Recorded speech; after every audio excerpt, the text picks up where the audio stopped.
Clerk, the time is 7 o'clock. I'm going to call this public planning meeting to order.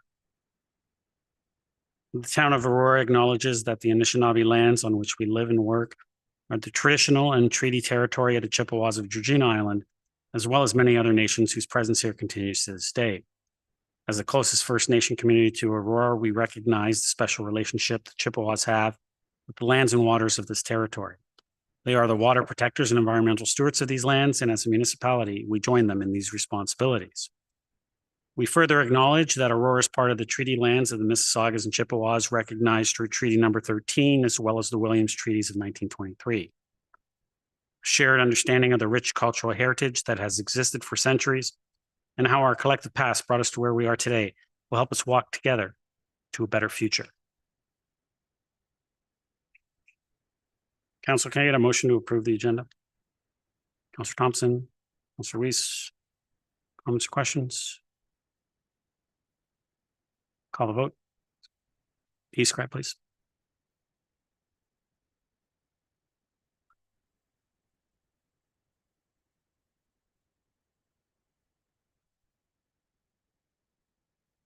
Councillor Thompson's yes.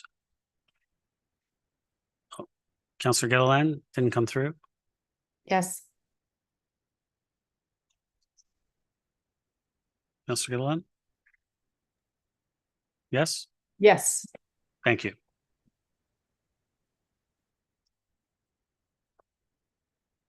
That carries. Any declarations of pecuniary interest? Seeing none. Welcome to Aurora's public planning meeting. The purpose of this public meeting is to inform the public and obtain public input regarding the proposed zoning bylaw amendment and official plan amendment applications. For the planning applications that will be considered by council tonight, the following process will occur. 1, town planning staff will outline the purpose of the planning applications being considered. 2, then the applicant will be given an opportunity to make a presentation and address issues raised in the staff report or public concerns already filed. 3, following these presentations, members of the public will be invited to offer their comments or concerns respecting the item virtually or in person and may speak twice for up to 5 minutes each time. And 4, following comments from members of the public, I will then ask members of council for their comments. It is very important that the town receive the correct names and addresses of individuals having an interest in the planning applications. Therefore, if you plan to speak to council at this meeting, or if you wish to be notified of any further council or committee meetings concerning the applications being considered, you must complete a planning, interested party, and speaker request form available on the town's website at aurora.ca/planning notices, or contact Planning and Development Services by email at planning@aurora.ca, or complete the green interested party form and leave it with our committee coordinator, as you can see right up there, sitting at the front. Under the Planning Act, only the applicant has the right to appeal any decision of council on a planning application to the Ontario Land Tribunal. This public meeting is being audio and video recorded. Names, addresses, comments, and any other personal information are being recorded according to the Municipal Act and the Municipal Freedom of Information and Protection of Privacy Act. This will help our town clerk prepare accurate minutes and to create a record that is available to the general public, including the town's website. Questions about this collection should be directed to the town clerk, Town of Aurora. I will now ask the town clerk to confirm the notification of the public occurred as required by the Planning Act. Mr. Clerk.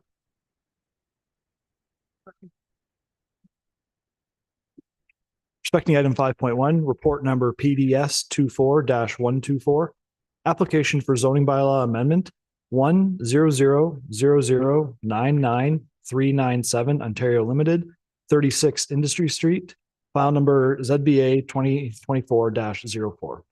A notice of public planning meeting was issued to all addressed property owners within 120-meter radius of the subject lands and published in local newspapers, posted on the town's website, and posted on signage on the subject property. Public notification has been provided in accordance with the Planning Act for this item. Respecting item 5.2, report number PDS 24-125, application for official plan amendment and zoning bylaw amendment, P.A.R.C.E.L Inc., 14070 Yonge Street. File numbers are OPA 2024-03 and ZBA 2024-03. A notice of public planning meeting was issued to all addressed property owners within a 120-meter radius of the subject lands, published in the local newspaper, posted on the town's website, and posted on signage on the subject lands. Public notification has been provided in accordance with the Planning Act. Thank you, Mr. Clerk. I will now ask our Director of Planning and Development Services to begin with the presentations. Thank you. Terminal. Thank you, Mr. Mayor. I'll ask our town planner, Catherine Gatzos, to provide an overview of the application. First item 5.1. Can you hear me? Yep. Okay, I'll ask Catherine to start her presentation. After Catherine's done, we'll ask the applicant's planner from Groundswell. They also have a presentation this evening. Catherine. Okay, good evening, Mr. Mayor, councilors and members of the public. My name is Catherine Gatzos, and I'm a planner here at the town. Tonight is the statutory public planning meeting for the proposed zoning bylaw amendment application for the property municipally known as 36 Industry Street. Next slide, please. 36 Industry Street is located on the southwest corner of Industry Street and the Mary Street intersection. The subject property has a lot area of approximately 2,200 square meters, which is just over half an acre, with a frontage on both Mary Street and Industry Street of around 40.6 meters and 60 meters respectively. The subject property presently consists of a single-story industrial building, an associated parking lot, and a tennis court. Surrounding land uses are as follows and are indicated on the screen. The north, we have residential uses, industrial uses, and commercial uses. Further north, we do have the Aurora GO train terminal. To the south, we have Shepherd's Bush, which is a 26-hectare open space area consisting of woodlands, sports fields, and trails. To the east, we have a wooded vacant lot, a residential lot, and commercial and industrial uses. And to the west, we have residential, retail, and commercial uses, as well as the Metrolinx rail corridor on the west side of Industrial Parkway. Next slide, please.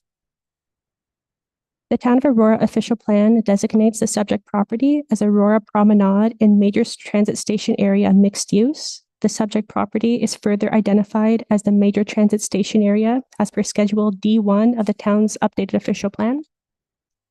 The intent of the Major Transit Station Area is to serve as the town's primary area for growth and intensification. The purpose of the subject zoning bylaw amendment is to implement the direction of the official plan for the Major Transit Station Area to the development of high-density compact residential building that is in close proximity to transit and a variety of community and amenity services. Next slide, please. The subject property is zoned E1 Exception 9, which is the employment zone by the Town of Aurora zoning bylaw. This zone permits a variety of uses, including banquet halls, clinics, commercial schools, convention centers, daycare centers, dry cleaning establishments, industrial uses, offices, pet services, research and training facilities, private schools, and theaters. Exception 9 permits any industrial use which existed as of August 17th, 1981, whether or not it is conducted wholly within a building. Next slide, please. The proposed development seeks to implement the following: one apartment building, which is 7 stories in height, which is just under 30 meters in height. Although a little early to establish the type of housing being offered, the applicant has identified that the total of 97 total residential units will consist of the following: 20 one-bedroom units, 51 one-bedroom plus den units, 20 two-bedroom units, and 6 two-bedroom plus den units. This is to be finalized further within the project development. And additionally, there will be a total of 71 parking spaces with 2 levels of underground parking. The site will have full access off of Industry Street. There's a total indoor amenity area of approximately 342 square meters and a total outdoor amenity area of approximately 1,357 square meters. Next slide, please.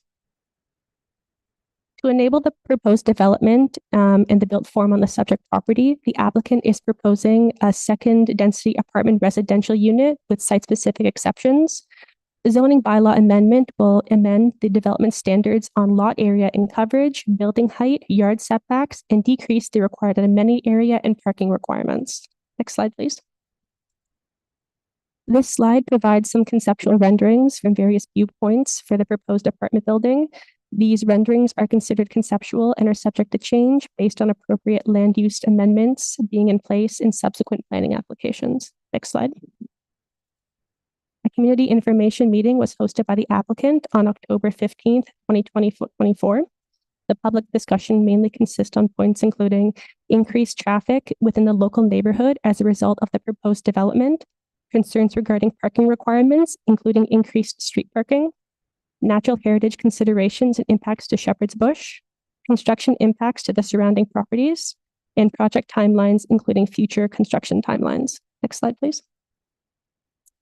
The proposed applications have been circulated for review and comments. Staff have identified the following matters to be addressed in subsequent submissions: whether the proposal is to be reviewed in the context of the provincial policy statement and the growth plan and applicable regional and local policies, the proposed site-specific zoning standards, revising the landscape and engineering submissions in accordance with staff comments, commenting on pedestrian and traffic safety, Metrolink's comments regarding noise impacts in proximity to the Aurora GO station, natural heritage matters related to the development's proximity to Shepherd's Bush and potential construction impacts.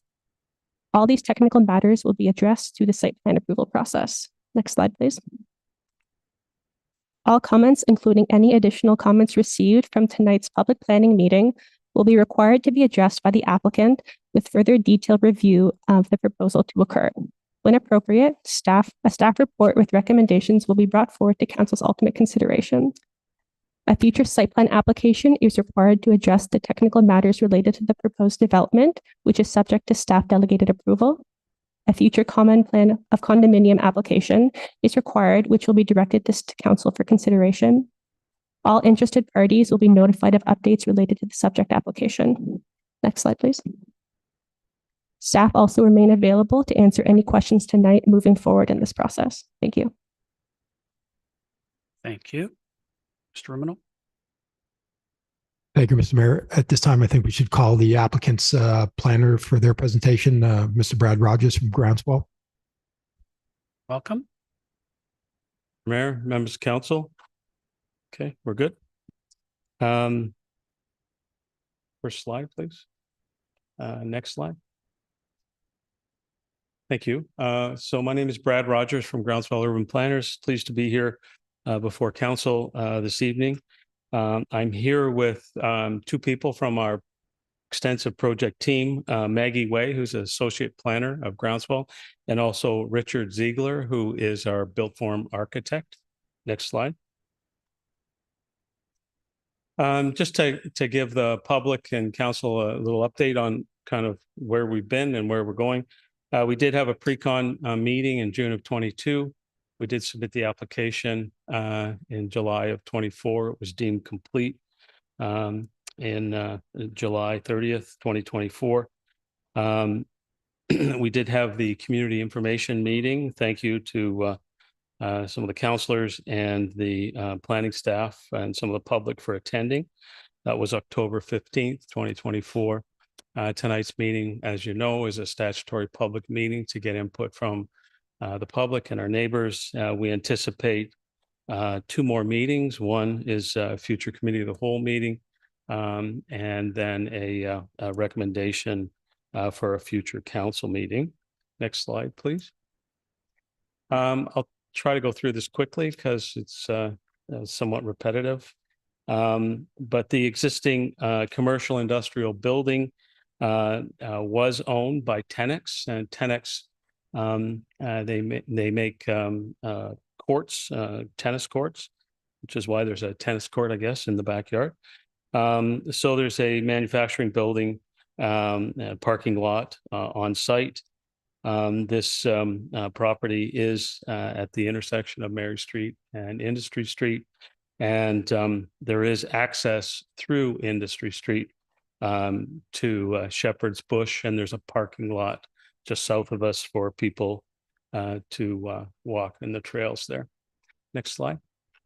Thank you. Just to give you some site context, the site is well located. It has access to local and regional transit. It's located near the Aurora Grove Public School. It's a 6 to 8 minute walk to the GO station, and there's various amenities in the area. Next slide. With respect to your new official plan, This property is within the designated Promenade and MTSA mixed use area, which is the primary focus area for growth and intensification. The proposed development is a 7-story purpose-built rental building, and this 7-story height does conform with your new official plan. Next slide.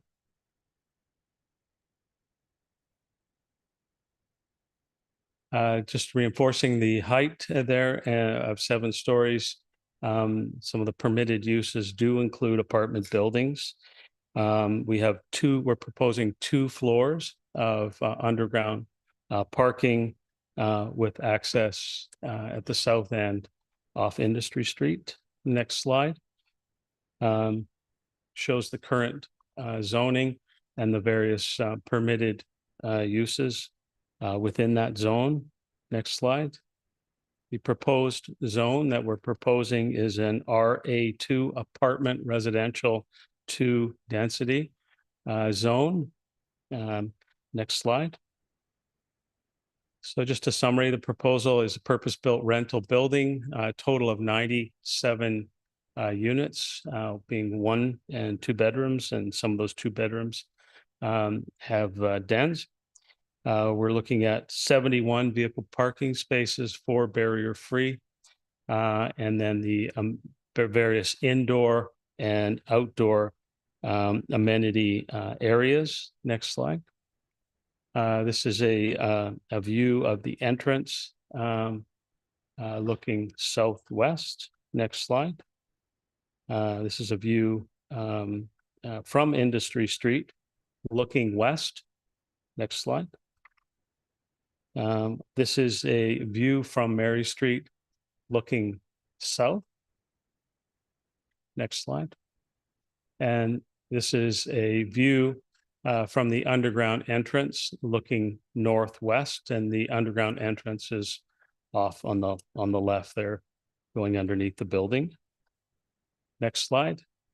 This is a view of the courtyard looking east. Next slide.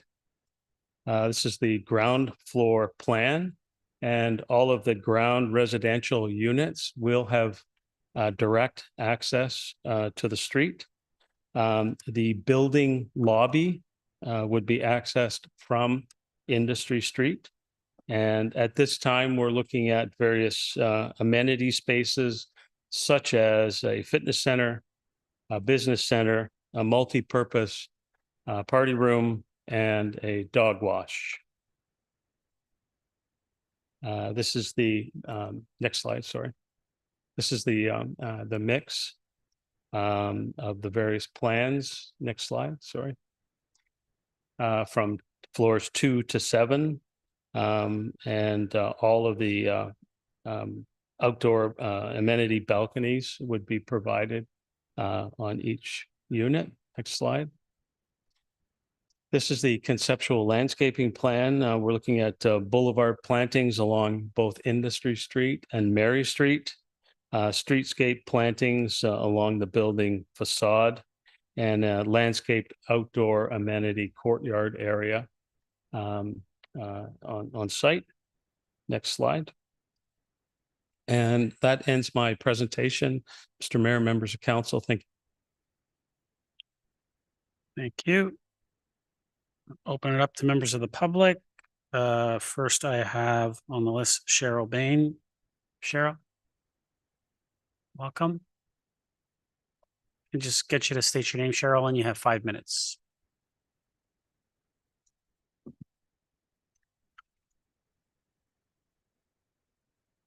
Okay.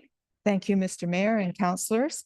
My name is Cheryl Bain, and I'm here as a concerned resident in the regards to the proposed zoning at 36 Industry Street. This property is on the southwest corner of Industry Street and Mary Street, and its very entrance is at Shepherd's Bush. It is important that the town and council look at this very carefully about the impact on this zoning change and build, which will have on the environment, parking, traffic, and the integrity of the surrounding building structures during the build before agreeing to proceed with this amendment and ultimate build. It is extremely important to consider the environmental impact before agreeing to this. Shepherd's Bush Conservation Area is 26-hectare natural resource, a gem in the heart of Aurora, donated by Mr. E.R. Shepherd in 1971 to be preserved for the enjoyment of Aurora residents.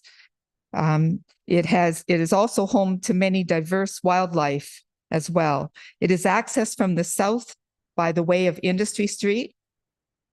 Shepherd's Bush is directly adjacent to 36 Industry Street property. What steps will be put in place to ensure that this natural resource is not put in jeopardy by the rezoning and allowing of this 7-story building at its cusp? If the zoning change goes through and the building is built, parking is going to be another concern. Although the proximity to the GO train station may persuade some tenants to use this form of transportation, in reality, it would not be the majority. With potential tenants be screened to ensure they will be taking public transit or how many cars they have? The proposed build calls for 7 stories, 97 units, and only 71 parking spaces. With the breakdown that we've heard with the different bedrooms and singles, doubles, and with dens, this could potentially equate to 200 or more additional cars to park somewhere.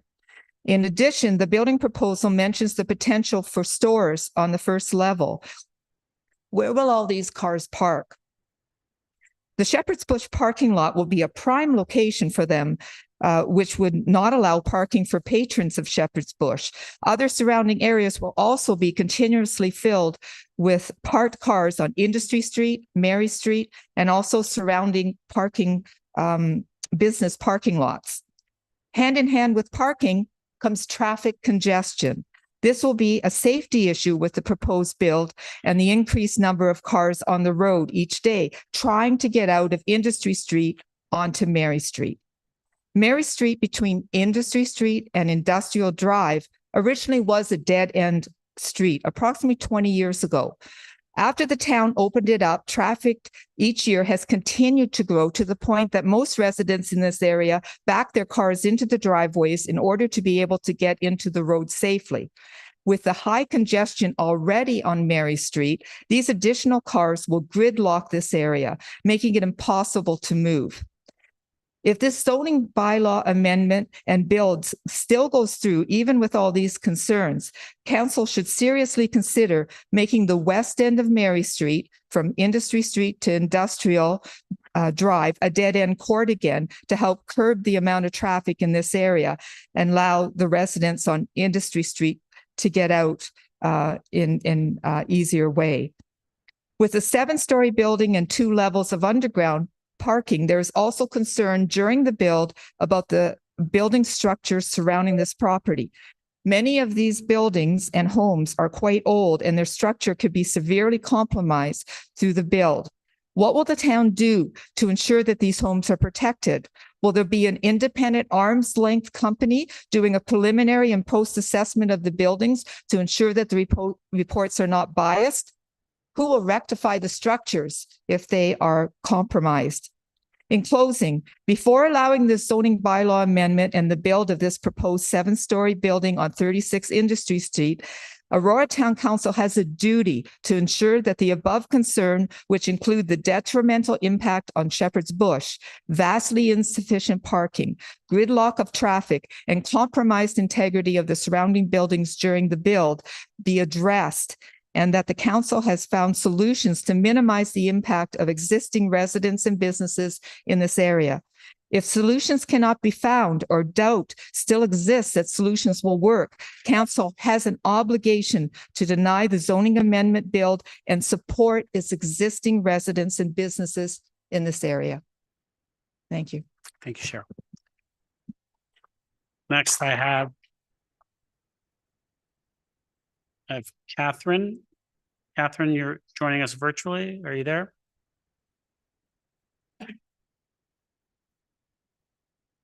Hello. Yes. Sorry. I was just on the listening to the live stream. Yep. Absolutely, Catherine. Well, you have 5 minutes and the floor is yours. Is it now? Yep, you're up. Hello, everyone.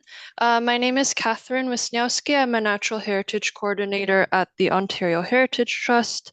My comments are also related to the Shepherd's Bush Conservation Area, which is just at the bottom there, at the bottom of Industry Street. And I'm just wondering as well if this proposal has considered the potential negative impacts from the increased use of the parking lot at Shepherd's Bush, which is meant to serve for people that are coming to use the area for recreation, for sports, for hiking, for nature interpretation, etc.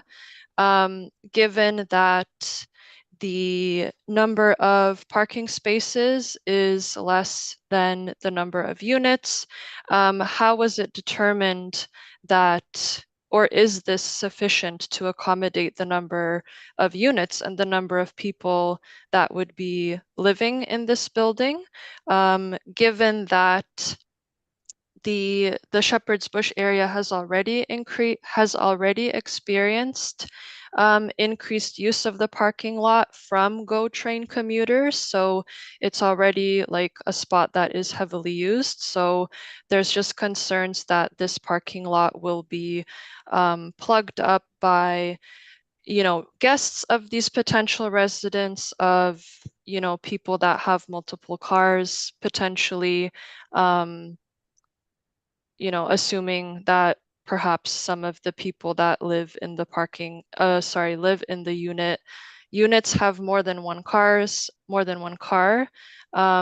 just wondering if how that was calculated and how that was deemed to be sufficient for the people that would be potentially living there and using the parking lot there. Thank you. Thank you, Catherine. Are there any other members of the public that would like to speak to this application? Come on down. You got the flannel shirt on this time, but not the jacket. I love it. Go ahead. If I could just get you to state your name and you have 5 minutes. My name's Rick Armstrong. I live at 5 Mary Street in Aurora. And I'm just wondering, sort of almost forgot what I was going to say. Anyway, this has been declared a promenade, but I've been living there for 42 years and some.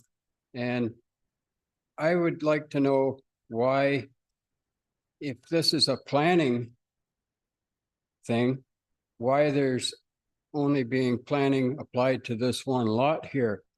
I think it should be a plan for the whole strip as a unified development, as opposed to a piecemeal thing, and then it just looks like a dog's breakfast at the end. I don't know why it's not being done this way. I have heard that was supposed to have happened on the south side or the north side of Mary Street as well. It's just hearsay, but I just want to, it seems to have been forgotten, the planning part of planning here.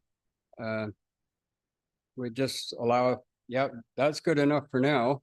And then so later on down the road, someone comes and does the same thing at another spot because they've amassed enough land to do so. What's going to be built there as well? We should look at the whole picture as opposed to this one little spot. That's kind of all I wanted to say here. All right. Thank you, sir. Thank you very much. You're welcome. Cheers. Any other members of the public that, yep, come on down. And just get you to state your name and you have 5 minutes. Name is Keith Bennett. I live at 7 Mary Street. The only thing I wanted to say is I've lived there for 32 years. I've watched the traffic grow on Mary Street for a very long time. I believe it was about 85 or 87 when it was a dead end. Since it's been opened, traffic has grown every year exponentially. backing out of your driveway is near impossible. You need a lot of patience as it is right now. The increase in trucks, although there's a sign that says no heavy trucks, they're there constantly. Somebody's allowed to go buses on Mary Street now. Traffic is crazy. Like Rick said, most people back their cars in. I don't. I try to back out of my driveway morning and afternoons. It's near impossible. I can't imagine what it would be like with 97 apartments and who knows, approximately 150 residents more to the area and that much more traffic. A traffic study should be done now, regardless of this building. But if the building is going to be considered a traffic study, I think is absolutely necessary. That's it. Thank you, sir.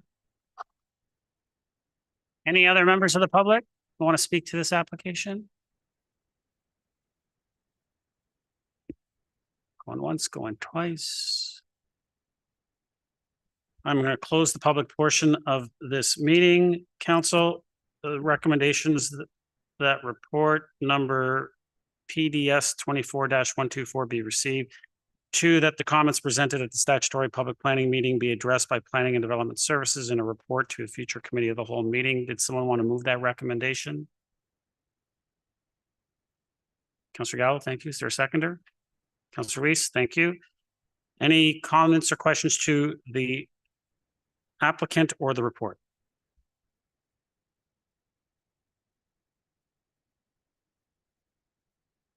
Councillor Weiss.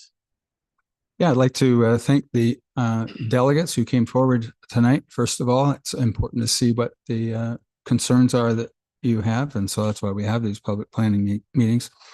So I'd like to address the issues around the parking that were brought up. And I think this should go probably through Mr. Ramuno. Mr. Ramuno, the parking and at Shepherd's Bush, do you have the numbers? Have you got any metrics about its use? And do you have the information about how long people can park there and what the enforcement is? So we can get the parking issue straightened out through you, Mayor.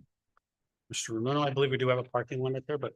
Through you, Mr. Mayor. Yes, we do. I don't have that information handy, but we can certainly follow up with our parking bylaw staff. But what I can tell you is with respect to the parking concerns and traffic concerns, as part of the application submission on page 5 of our report, there's a long list of technical background studies that the applicant has submitted. One of them is traffic study, parking study, environmental reports, soil reports, etc. So moving forward is something that staff will review to ensure that all these concerns are addressed. With respect to parking, they are providing 71 parking spaces for 97 units. The recent provincial legislation, as council is aware, members of the public may not be aware, is that because this is next to the GO station, which is considered a major transit station area, there is no requirement for parking, no minimum requirement. However, we let the market dictate that. They are at this point showing 71 spaces. And the intent here is, this area is going to evolve. Since 2010, we've identified this area for mixed use, more intensification. And so it will change over time. And the intent here is that people will use the available public transit that's within walking distance. But again, there are a lot of reports that will need to be reviewed before we bring a future report back to council for recommendation and consideration. Councillor. Thank you. I'll just yield the floor. I'd like to hear what my colleagues have to say. Thank you. Councillor Gallo. Thank you. Thanks everyone for coming and expressing your views. The public's perspective is always valuable to me, and I'm sure to everyone at this side of the table. So in terms of, obviously, parking was a big issue, and traffic, and those reports are yet to come. That's why I moved the motion for it to at least come to another committee of the whole, so that we can get full answers to all of those questions. I did want to ask, and the gentleman, I missed his name, but I think it's 5 Mary Street, about kind of a master planning, and I wanted to ask it of the applicant, as well as staff, whether from the applicant side, any consideration to acquire more lots And from staff's perspective, whether or not we've put any thought towards master planning that area. Through you, Mr. Mayor. Mr. Rogers still here? Oh, here. Brad, you can just come up, maybe answer the councilor's question in regards to, was there any thought and consideration given to purchasing other properties adjacent to your client's property? Thank you, Mr. Mayor. And in response to Councillor Gallo's question, I believe it was Rick Armstrong that said, why don't you do more development here? I don't disagree with him. I think this area will be developed over time. With respect to 36 Industry Street, our client did have discussions with adjacent developer, but unfortunately those discussions didn't, they were not fruitful. So they didn't, we couldn't make the project larger like we had planned or like we had wanted to. So we did try to do that. That's for sure. But I do think that over time, this area will evolve. There are lots of applications, I'm sure, that'll come forward in the future. Thank you. Thank you. Mr. Romano, as far as a master plan for the area? Certainly, through you, Mr. Mayor. Yes, I mean, our official plan, dating back in 2010, the Promenade, I identified this area for more sensitive mixed uses to convert from employment to residential uses. So within that official plan, known as the Promenade Secondary Plan, that was carried over in the 2024 version of the plan. There are detailed development standards for how this area is going to be developed. So urban design guidelines as well. So each application that comes forward will apply those same official plan policies and design guidelines to any future applications. So yes, we do have a plan in place. It's our secondary plan that dates back to 2010 and was revisited by council in 2024. Councilor?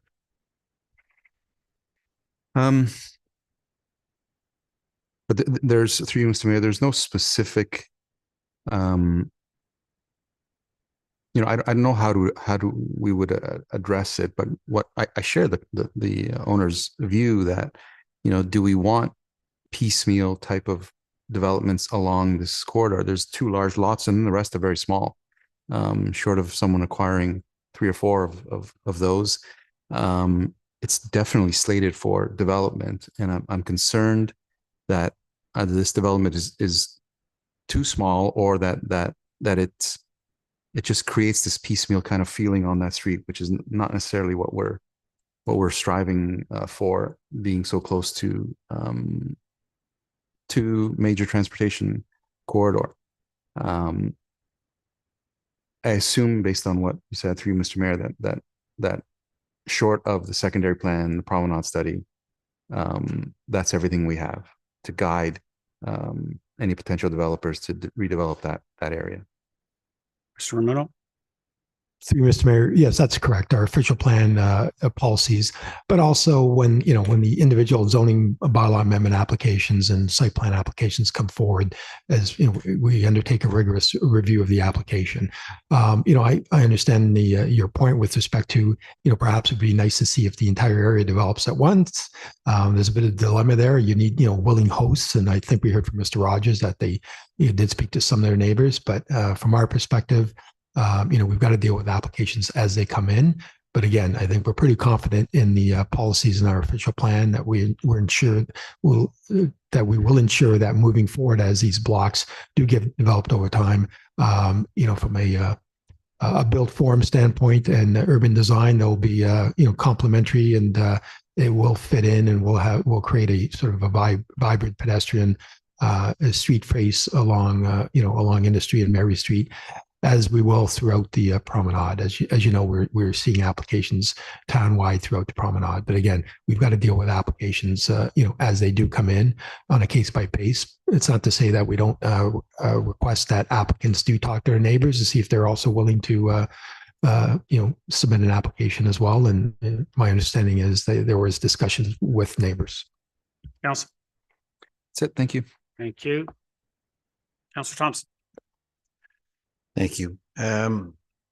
following on some of the residential concerns. So with regards to parking, so it identifies that 97 units, there's 71 residential parking spaces. Through you to Mr. Bruno, how many visitor parking spaces are there? Mr. Rono? Through you, Mr. Mayor, I don't think that's been identified, but we will, moving forward, we'll ensure that we have that the application designates a certain number of visitor spaces. We do have requirements currently under our bylaw. Having said that, again, the applicant is willing to provide parking, so we'll ensure that a certain portion of those are identified for visitors. Councillor? I do agree with the comments that there's a concern that there was going to be some overflow and that overflow will see Shepherd's Bush and the parking lot there as the visitor parking lot or as additional parking, which then, prohibits or limits the usage of that parking lot for the remainder of the community. Shepherd's Bush is a community asset that gets well utilized, and we don't want to see anything that kind of limits access to it. So I know it's kind of a little bit outside of the scope of the application, but at the same time, it is impactful. And so it needs to have some consideration about how we can ensure that Shepherd's Bush remains open to the greater community as well, and not as a result of lack of parking impacted. So, and then the second one really just dovetails on that. I think that's one of the unique aspects of this application is the fact that it borders or is adjacent to Shepherd's Bush. And while, environmental studies are always part of the planning process, as mentioned by one of the residents, are there additional steps or more that we can do through this process to ensure that this development does not negatively impact Shepherd's Bush and the utilization of that area by the greater community? Through you to Mr. Ramuno. Mr. Ramuno? Certainly, through you, Mr. Mayor. No, it's obviously it's a valid point, and we've heard those comments. And as I mentioned, there are significant amount of studies, specifically the natural heritage evaluation, will ensure that there are no detrimental impacts to the bush, Shepherd's Bush, during construction as well. With respect to parking, there are things that we can do as well. Obviously, it would be an enforcement issue. We have come across that elsewhere in town. There are also warning clauses that we can introduce into the future site plan and in those agreements to warn residents that, the Shepherd's Bush is not, a public parking zone, or it should not be used for visitor parking for the tenants of the building or owners of the building. So certainly these are comments that we'll take under review and moving forward. But again, we do have natural heritage review and geotechnical studies that will have to be reviewed to ensure that Shepherd's Bush, there's no detrimental impact to the woodland edge. Council? So this is the first step in the process, and I think that both the residents as well as members of council have already identified the fact that I think, should it proceed to the committee of the whole, there'll be a desire to see more details around that parking study, traffic study, the environmental impact, so that it's clear that this is not a detriment in any way. Thank you, Councillor. Councillor Gilliland? Thank you. Well, a lot of my questions were already asked and answered, so I guess I'll just make a few comments. I was really impressed with the application being presented as purpose-built rentals, because we desperately need that type of development in our community. And being in the MTSA, for me, I actually look at this application and wish it was more intensified. So to Councillor Gallo's point, I would have liked to have seen this expand, but unfortunately, property ownership plays a role here. And definitely we've seen that happen in other parts of Aurora, and it's just unfortunate that this couldn't be larger. I also really like the fact that you presented a plan that had enough detail in it to give us an idea of how many units were going to be in there, specific to 1 bedroom, 1+ den, to give us an inside look. It really shows you were really careful in choosing the type of units in here in your target market, which is desperately needed. So I'm really grateful for that. And a dog wash, I don't think I've ever seen that put in a proposal before. So that's great. Other than that, I guess, yeah, I share the same concerns with the overflow parking in the parking lot there. And hopefully we will come back and be able to have some solutions on that to ensure that that's not being taken advantage of. Thanks so much. I have no problem putting this forward to the committee of the whole. Thank you, Councillor Gardner. Thank you, Mr. Mayor. Through you to the developer or the developer's agent. Could you, yes, please, could you come to the mic? Go ahead, Council.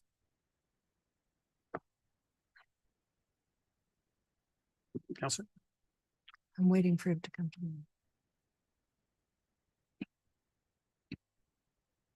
Thank you.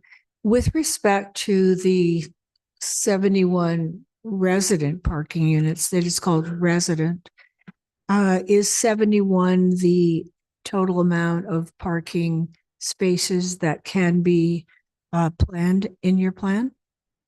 Mr. Rogers. Well, Councillor Gardner, through you, Mr. Mayor, a development can have one floor of parking. A development could have 2 floors of parking, or a development could have 3 floors of parking. We've chosen 2 floors of parking, which is 71 spaces. As your Director of Planning noted, this is in an MTS area and there's 0 requirement for parking. So I'm sure you're aware of that. However, from a marketing perspective, our client feels that 2 levels of parking is feasible and 2 levels of parking will fit for their intended market. Councilor. In that context, when you're selling these apartments, will it be understood that some residents can have parking and some can't? And within that 71, you will also need visitor parking. So really the resident parking needs to be less than 71. Mr. Rogers. I'm not sure, perhaps Councillor Gardner, you didn't hear the comment, but this is a purpose-built rental building. So we will not be selling any units. We will not be selling any parking spaces. We're happy to differentiate between visitors, disability parking, and general parking, which I think was a previous question, but we will not be selling units or selling parking spaces. And we're happy with the number of parking spaces from a feasibility perspective that is being proposed. Councilor. So I live in a rental building and we have designated parking spots. So if I was to come to you and want to rent an apartment, thank you for making it rental, would I be told that all the parking spots that are available for residents are gone? Or will some apartments have designated spots? How are you going to figure that out? The intended market here is for seniors and it is for parking. Parking requirements, we believe, will be satisfied with the 71 spaces for the number of units that we're proposing. If every single person that wanted to rent here wanted 2 parking spaces, we wouldn't have enough parking, if that's your question. No. But we don't believe that every single person that lives here will need or want a parking space. And I do agree through you, Mr. Mayor. I do agree with you on that. But will you have, I mean, you do need visitor parking, accessible parking. That's part of the law. So I'm just looking at the 71 spots and wondering how many of those will be set aside for visitors, not tenants. Mr. Rogers. I think once we go through the rental pool and rent out those units, we'll have a better idea on exactly how many people want a parking space. But we can easily articulate the number of visitors. You have a bylaw for that, and we're happy to label them as visitor parking lot or disabled parking spaces, and we're happy to fulfill that requirement. I'm not sure if I'm answering your question in enough detail, but I just don't have a crystal ball when we get to marketing the units, ma'am. Councilor.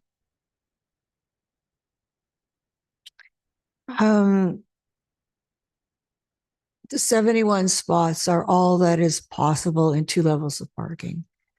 And some of those will obviously go to visitors and handicapped. So there'll be let's say there's 60 spots left.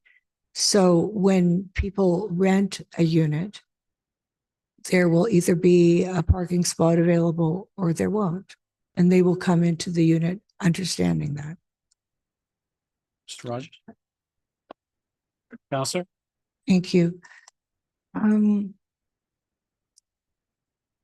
me see if there's anything else for you. I think, I know, I guess the other question is landscaping. Because to the west of the building, there are people living there. From the diagram that I see, it looks like a single row of trees that are spread apart. So will there be, I was going to say an attempt, but that's not what I mean. Is there going to be a fair amount of screening so that this building will be screened from the residents to the west? Mr. Rogers? Thank you, Mr. Mayor. Typically, Councillor Gardner, through the site plan process, we will identify proposed fencing. To the west of us, believe you mentioned west, is an existing building, and they look after renovating furniture and dealing with furniture. So there would be, an appropriate setback from the property line to our building, and there would also be some fencing. If there's a need for any additional buffering, then we could consider that during the site plan process. Thank Counselor? you.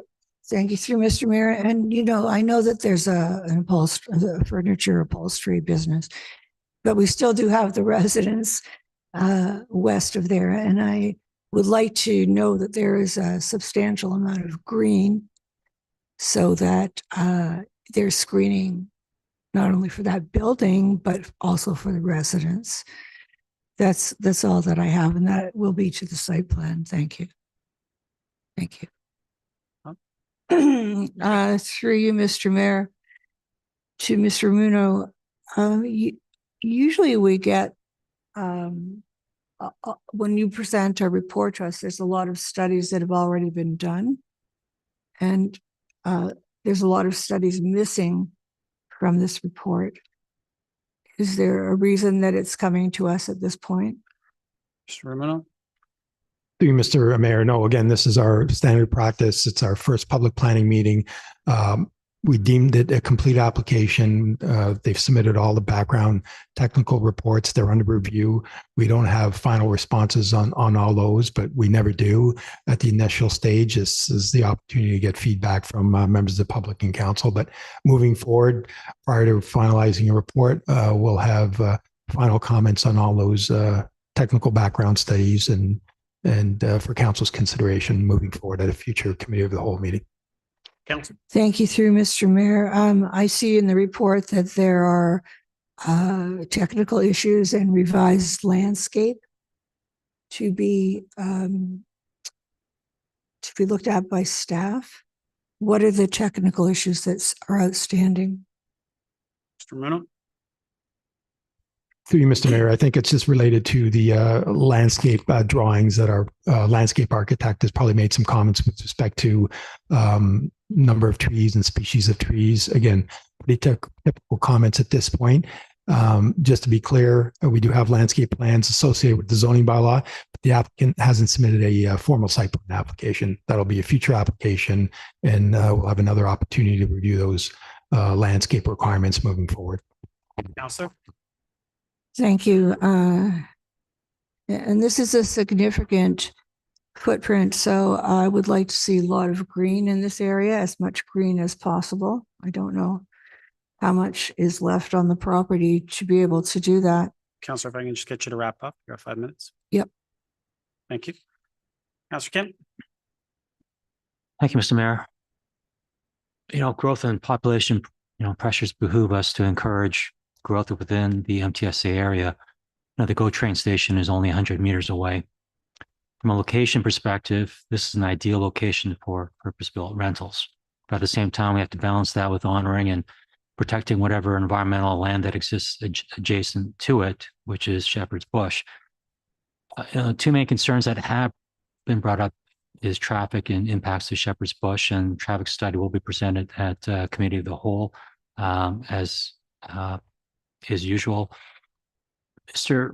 Ramuno, sorry. The town has anticipated growth in this area for years now. Residents presented concerns about environmental impacts. Has staff considered and prepared for the increased density and have a draft plan on how to deal with these concerns? This being an MTSA region, we knew that development and density was coming. This is the first shoe to drop.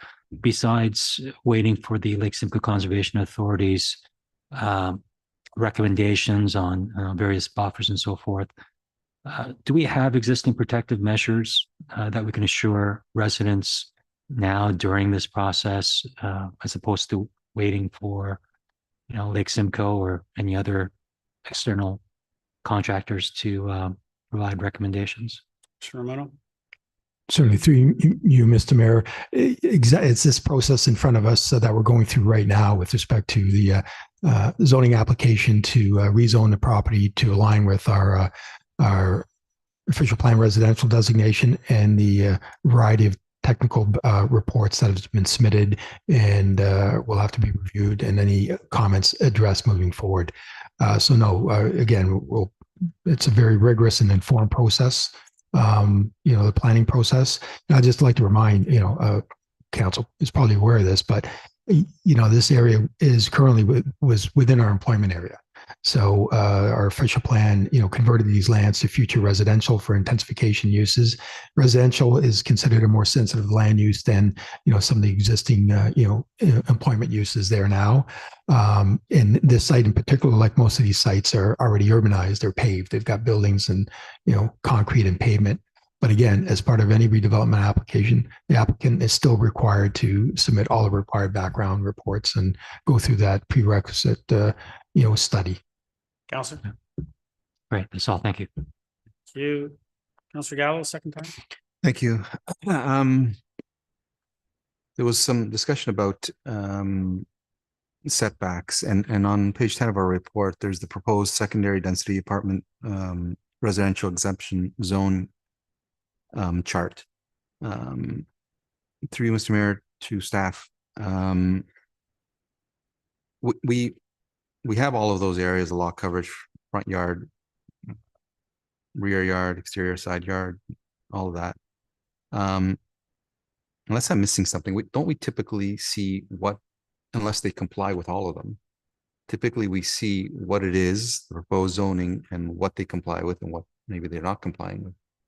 Does this chart indicate that they're complying with everything in the zone, in the zoning that they're asking for? Through you, Mr. Mayor. Mr. Romano? Through you, Mr. Mayor. Yes, this is the chart on page 8 and 14. So yeah, we've indicated the first column, the proposed RA2, are the current standards, and the last column is the exception zone. Where is that? I'm looking at page 6 of 10 of our report. Page 8 of 14, Councilor. No, I'm sorry. Hang on. I'm on. Wait. Mr. Romano's. Are you looking at the wrong one, Mr. Romano? Page 6, Mr. Romano. Right there.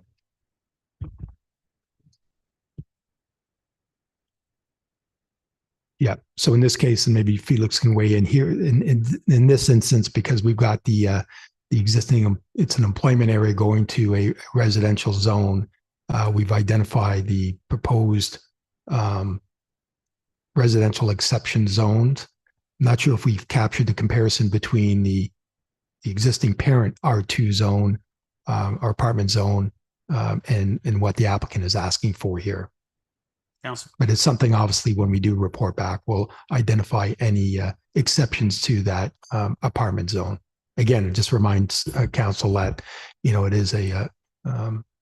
it is our historic apartment zone. Council. I think Catherine might want to weigh in. Would you mind? Catherine, did you want to add to that? Thank you. Yes, through you, Mr. Mayor, to Councillor Gallo. So this site is currently one of our employment zone sites, and the applicant is proposing to rezone to the apartment second density. We didn't think it was beneficial to be comparing an employment zone site statistics to a residential apartment zone site statistics. So that is why we elected to remove it from the report. However, it should be noted that the zone standards that are indicated on this page that the applicant is proposing are in keeping with the lot standards for the official plan designation of the subject property. But in the future, to help with communication, we can ensure that the parent zone is included in the future. Thank you. Counselor. Thank you. So to put that into what I understood, they've chosen a particular category of zoning, and this chart only has one column because they comply with what they've chosen. If they didn't, there would be another column there saying, while they're choosing this particular category of zoning, they don't comply in these areas. But on this chart, it means that they are compliant. Through you, Mr. Mayor, to Councillor Gallo, I think I understand what you're saying. So this chart is basically saying that the proposed lot standards that the applicant is proposing does comply with the official plan designation for the property.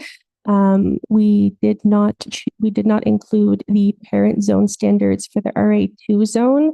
The applicant does not comply with all of those standards, so there is a discrepancy.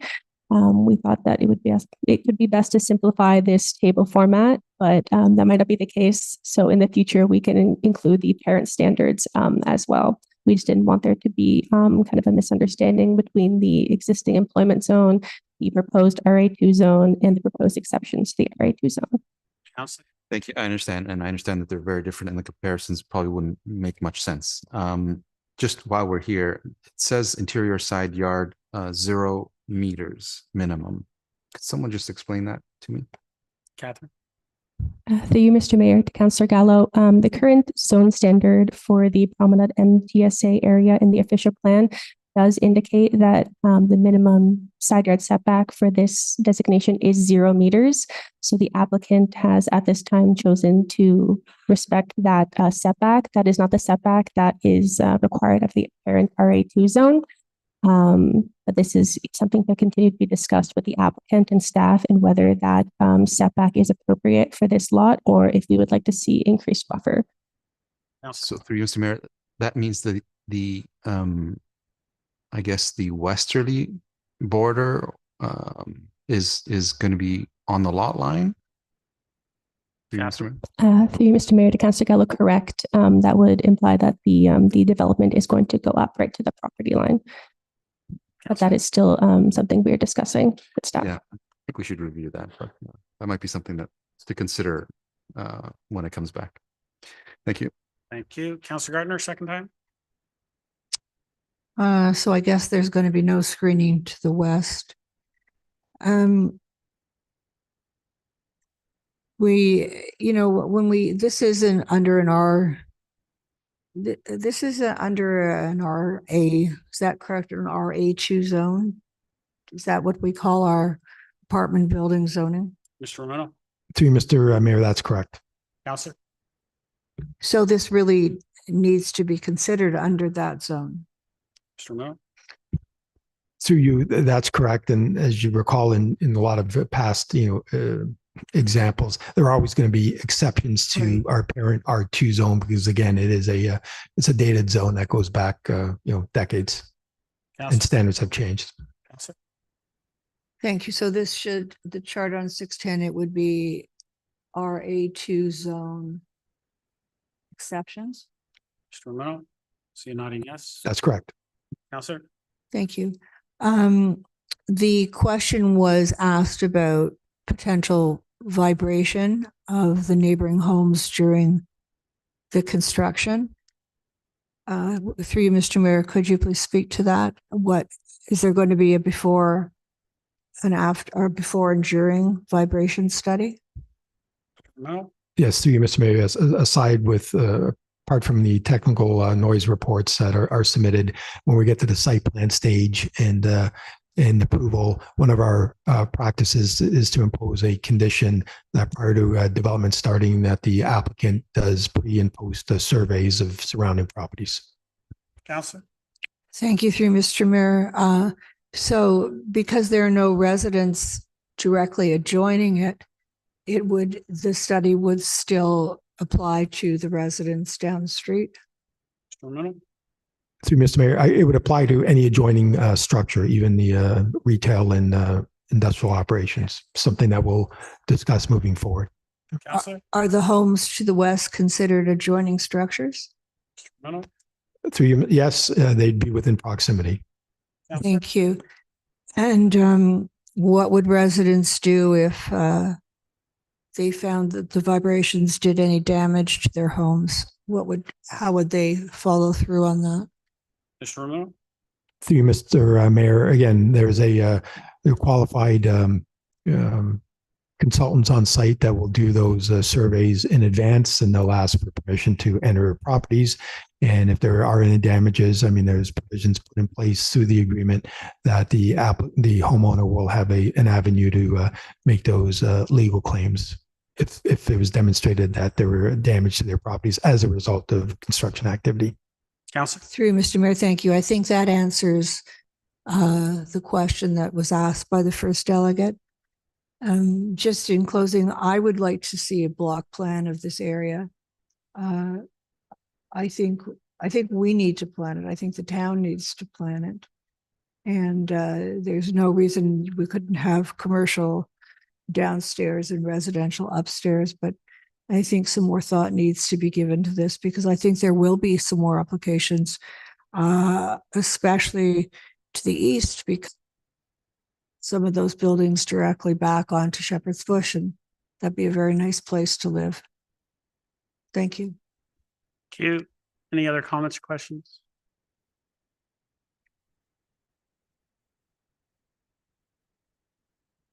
Seeing none, members of the public, thank you for coming out this evening. I think council and the residents have made their comments known in regards to any of the issues that they have with this application. So I think that once this does come back to committee of the whole and we have all the reports in front of us, council can discuss it at that time with feedback from the residents as always, and hopefully the applicant has heard loud and clear from council and the residents in regards to what they would like to see in regards to this application if it is to move forward. If anyone is interested in keeping informed in regards to this application, please make sure you fill out that green form. We'll make sure that you're notified when this would be coming back to committee and any possible future meetings. So thank you everyone for coming, and I'll call the vote.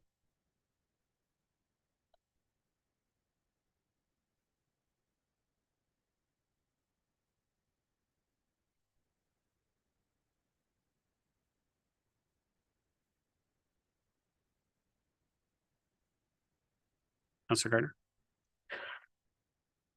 Councilor Gardner's yes.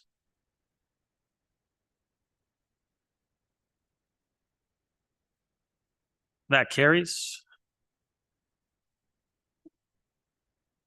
So we'll move to the next application.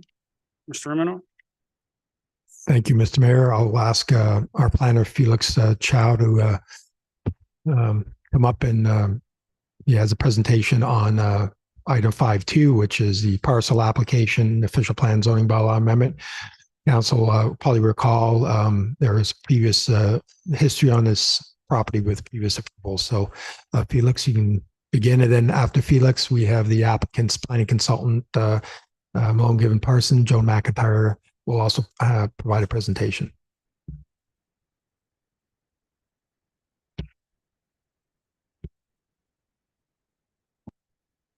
Thank you, Marco. Good evening, Mr. Mayor, council, and members of the public. My name is Felix Chow, and I'm a planner with the town. Before us is a statutory public planning meeting for the proposed official plan amendment and zoning bylaw amendment for the property municipally known as 14070 Yonge Street. The above slide provides a site context of the subject property and the surrounding area from an overhead view. The subject property is located at the southwest corner of Yonge Street and Elderberry Trail, north of Bloomington Road. The site has a total area of 3.6 hectares or 8.9 acres with 140 meters of frontage along Yonge Street and 217 meters of frontage along Elderberry Trail. The site currently contains an abandoned building previously used as a presentation center located on the northeastern corner of the site.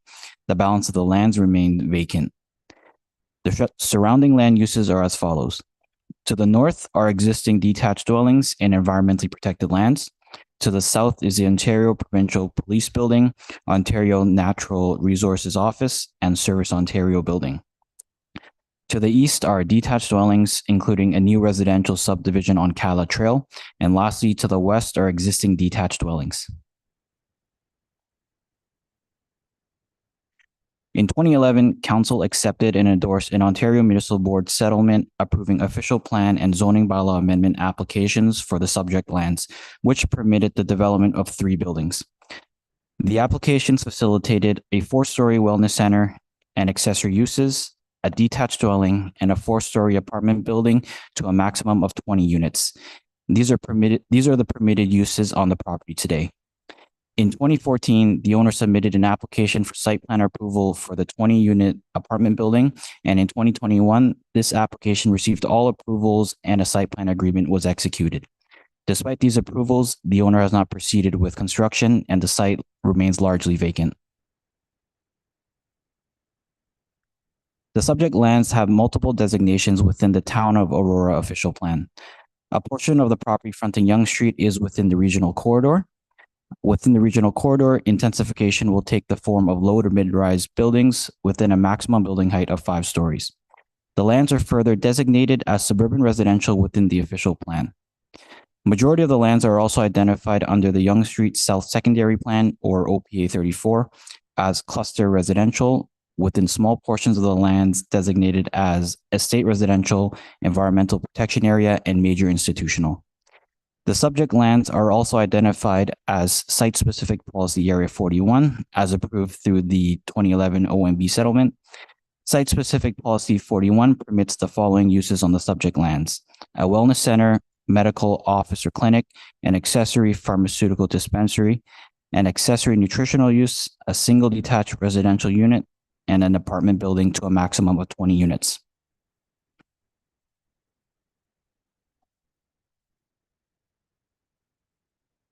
Through the previous applications, the property is currently zoned Holding Provision Institutional Zone HI 391.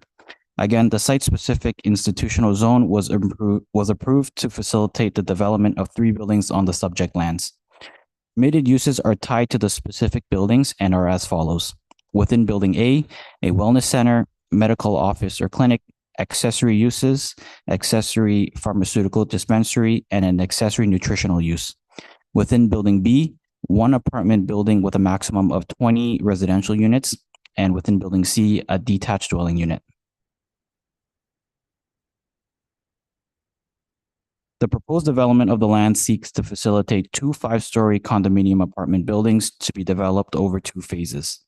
The first phase contemplates a 180-unit residential condominium building, and the second phase contemplates a 120-unit residential lifestyle condominium building geared towards adult and senior living. Vehicular access to the site is proposed off of Elderberry Trail.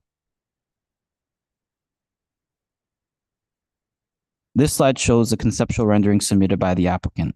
The proposed condo units range between 80 to 120 square meters and will feature 2 to 3 bedroom units. Majority of the parking will be provided underground, with some above ground parking spots proposed as well. Parking is proposed at a 1.5 space per unit rate, which meets the existing zoning standards.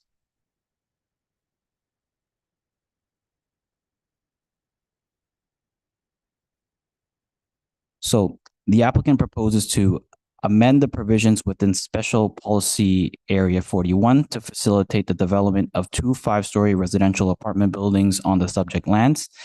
They are also proposing to redesignate portions of the subject lands from estate residential and major institutional to cluster residential, and on separate areas of the property from cluster residential to environmental protection area within the Yonge Street South Secondary Plan. Furthermore, the applicant proposes to refine the limits of the natural heritage system.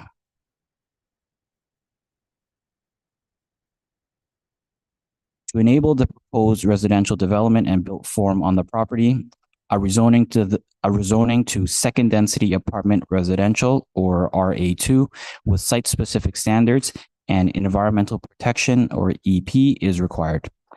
The RA2 site-specific provisions are to address permitted uses, setbacks, lot area, and lot coverage.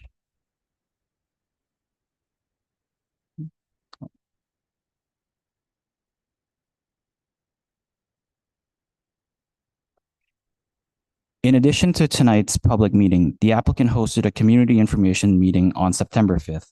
At the meeting, there were various comments and discussions surrounding the proposed condominium buildings and their potential impacts towards increased density, traffic, and environmental impacts. It is important to note that the review of the application is ongoing by town staff and other agencies, including York Region and the Lake Simcoe Region Conservation Authority. Professional plans and studies have been prepared by the applicant, which formed a complete application and are still under review.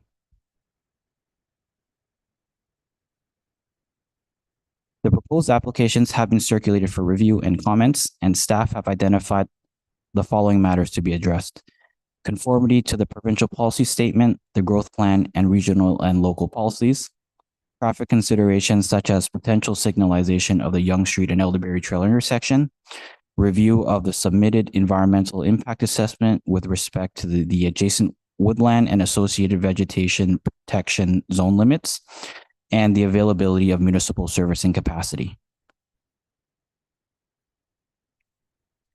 All comments, including any additional comments received from tonight's public planning meeting, will be required to be addressed by the applicant, with further detailed review of the proposal to occur. When appropriate, a staff report with recommendations will be brought forward for council's ultimate consideration. A future consent application will also be required to divide the lot, and a future site plan application is required for further technical review. All interested parties will be notified of updates relating to the subject applications.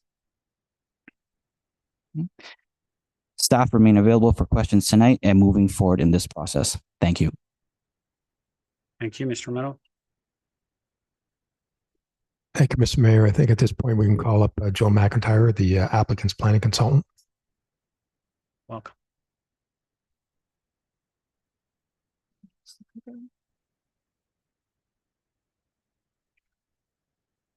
Good evening, Mayor, members of council, members of the public. Thank you for your presentation, Felix. That was very comprehensive. If I can get you just a little bit Closer more. to the Yes, mic. Okay, thank you. I'm sorry. Should I start again? No, go ahead. Okay.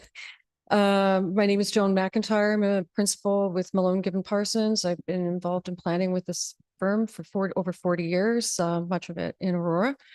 I have with me our transportation consultant, Roland Rivers, and of GHD Engineering, and Catalina Cardenas from my office, and we'll be happy to answer questions later if needed. The applicant has owned this property since 2005, and it's been planned for and approved for development, as noted, for over 12 years for a variety of wellness-related uses, including up to, I think, 15 medical offices and amenities associated with the wellness center. Due to changing circumstances, the owner, who is planning on doing an owner-operated facility and living on site, mostly the changes occurred in 2020 during COVID. The owner is proposing residential uses on the land now, as he's no longer practicing. Next slide, please. The southern portion of the town of Aurora is a settlement area within the Oak Ridges Moraine, and it's subject to a secondary plan approved over 20 years ago in 2000. The town's new official plan was approved in 2024, but has not updated the secondary plans within it. The town's official plan shows a regional corridor designation running along Yonge Street in recognition of its connectivity and existing and planned transit, and street is approximately 50 meters wide in the vicinity of the application, and pretty much from Bloomington Road up to just south of Delmanon. Next slide, please. I don't think I have to review too much of the prior approvals. I think Felix has done a pretty comprehensive job. of doing that. We can go to the next slide. The proposed development is for two 5-story condominium buildings, consistent with the height permitted in the regional corridor designation. The development would have up to 300 units with a single access shared from Elderberry Trail. Each building would have its own pickup, separate pickup and drop-off area and 2 levels of parking underneath. The lands will be severed into 2 parcels through a future application, and the western building has larger units. It's a smaller building and geared to adult lifestyles. As you can see, may see from the concept, the vegetation along the southern, western, and a large portion of the Elderberry frontage will be preserved and enhanced, and additional planting. And that vegetation will buffer development from the existing residential uses. Just wanted to note the buildings shown in these drawings are conceptual because this is zoning and official plan amendment. More detailed information will come later. The next slide, please. The proposed development is the missing middle that's being encouraged in existing communities for intensification, primarily located along major arterial roads where there's transit and access to amenities within a community that's already existing. It is seen to be compatible with the low density single family residential and provides a transition from major arterial roads to wider neighborhoods. Generally, buildings of this sort are 6 stories or less. Yeah, sorry. I don't know if I need to go over the units. The phase 1 condominium is larger. It's closer to Yonge Street to take advantage of the traffic or the transit. And we'll have the larger number of units. Estimate of 500 residents is predicted if it's approved. The building coverage is being proposed at 17% of the site, which is relatively low. The site is almost 9 acres inside. Next slide, please. The buildings will be integrated with the topography of the site. If anybody's familiar with the area, the site drops almost 25 meters from the headquarters of the institutional uses to the south down to Elderberry. The center of the site is sort of a hollowed out area. So the buildings are planned to be integrated with the slopes of the land. The majority of the parking provided will be underground, and as noted by Felix, meets the bylaw requirement of 1.5 spaces per unit. The areas I've highlighted in the green within the site are where restoration will take place. 61 meters of separation is provided from the building to the property line to the west to provide a buffer from the existing community, and that reforestation replanted area will provide a connection to the existing wooded area and stormwater management pond north of Elderberry Trail. Or I'm not sure if it's a pond, it's a facility. The vegetation in the center of the site is regenerating. I think the site was cleared a while ago and is consisting mostly of black locust species, which will be removed and replaced on the west side of the site and on the hilly area near Yonge Street. A 10-meter buffer has been provided from the feature limit along the southwest corner of the site. Monk's Walk has been brought up before in comments. And based on our site visit, it is further west of the site and ends kind of at the corner of the parking lot where the looks like a white building is shown down on the parking to the south. Next slide, please. Traffic and transportation is always an issue in any community where new development is coming in. The transportation impacts study prepared by GHG analyzed the Yonge Street intersection at Elderberry Trail with the proposed development. The conclusion of the report was the intersection would operate at acceptable levels and did not warrant signalization at the Yonge and Elderberry intersection post-development.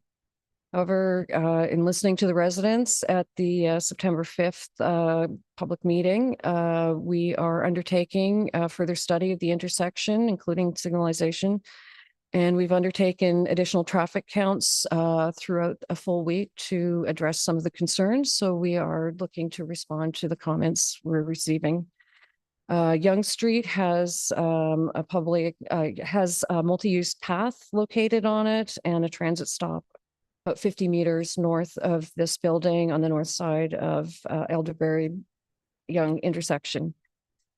Next slide, please. I think we can probably skip this since Felix has covered it all. Next slide. I think Felix has done a good job of going over, oops, sorry, previous slide. Sorry. The official plan amendment. So obviously it's institutional type use. We want to change it to residential.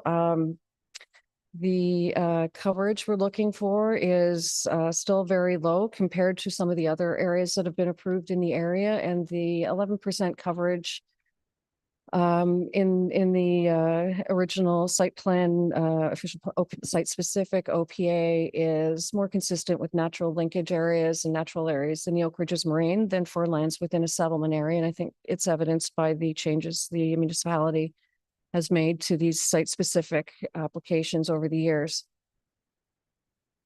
Next slide, please. Very brief summary. On the whole, we're not looking, looking at the site on a whole, we're not looking for too many amendments. We want to place the building closer to Yonge Street. It's more appropriate that it is close to the right of way and the transit. Yonge Street, as I said, is about 50 meters across in this location, and setting the building far back into the property is an appropriate urban design use for the site. The other site specific amendment would be a 7-meter side yard setback for the building closer to Yonge at the corner of Elderberry, again, to bring the building up closer to the street. The application is trying to maintain the rural character of Elderberry Trail and is providing a publicly accessible private sidewalk from the driveway over to Yonge Street for use to avoid having to urbanize the road if that is where we end up with the traffic study. I think that is the end of my presentation, and thank you for your attention. We're here to listen to comments and take them into consideration. And, that's it. Thank you. Thank you. I'm going to open it up to members of the public. First, I have Mr. John Green. Mr. Green.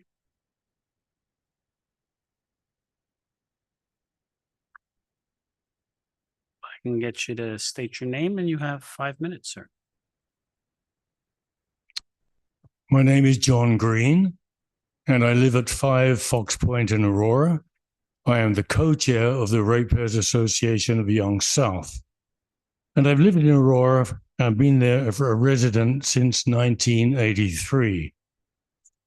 But first, I want to thank Your Worship the Mayor Tom Maracas, members of council and staff. I want to thank you for giving me this opportunity to present to you this evening regarding the P.A.R.C.E.L Inc. proposal. This presentation is in addition to the letter I sent to the council and staff last week. Aurora is a very special town, and that is why many people have chosen here as their home. The P.A.R.C.E.L property is positioned at the south end of Aurora at the intersection of Elderberry and Yonge Street. South Aurora is located on the Oak Ridges Moraine, a very sensitive and important geological area that is key to supplying the headwaters of several rivers and many private wells through its ability to capture and infiltrate rainwater. Planning in this area falls under the care of Ward 4 and is governed by Aurora's OPA 34, which has a building bylaw of not more than 2 units per acre, which has been strictly adhered to. In reviewing the P.A.R.C.E.L plan, I find that it certainly does not conform to OPA 34 in many respects, which include density and height. Where previous plans for this property were for 20 single dwellings, the current proposal is for 2 tall buildings housing 300 apartments. This increase is 15 times the allowed number of dwellings. Step back and imagine the impact of these 2 massive multi-story structures placed very close to Yonge Street. In fact, as close as 7 meters to the edge of Yonge Street from the lot line. What it would have, and is totally out of context with the balance of the built-on lands in this area, which all conform to OPA 34. In addition to what I have just described, try and visualize an additional 300 families concentrated at this location. That could mean 600 people living there with their need to travel to work, school, and shops, etc., as there are no such facilities within walking distance. Traffic chaos could be a daily occurrence on a busy intersection such as Yonge Street and Elderberry. The safety of pedestrians walking on the winding hilly road of Elderberry could be at great risk, especially in the evening, as there are no sidewalks and limited street lighting. And finally, imagine, if you can, if this area were developed at the 2 units per acre density. With a little imagination, it could prove to produce some very pleasing and creative housing at the junction of Elderberry and Yonge, at the southern entrance to Aurora. I therefore ask Council to reject this proposal and remain steadfast to the current and recently updated official plan, OPA 34, under which the practical and attractive southern approach to Aurora is maintained. Thank you. Thank you, Mr. Green. Next, thank you, everyone. Next, I have Linda May. Linda, welcome.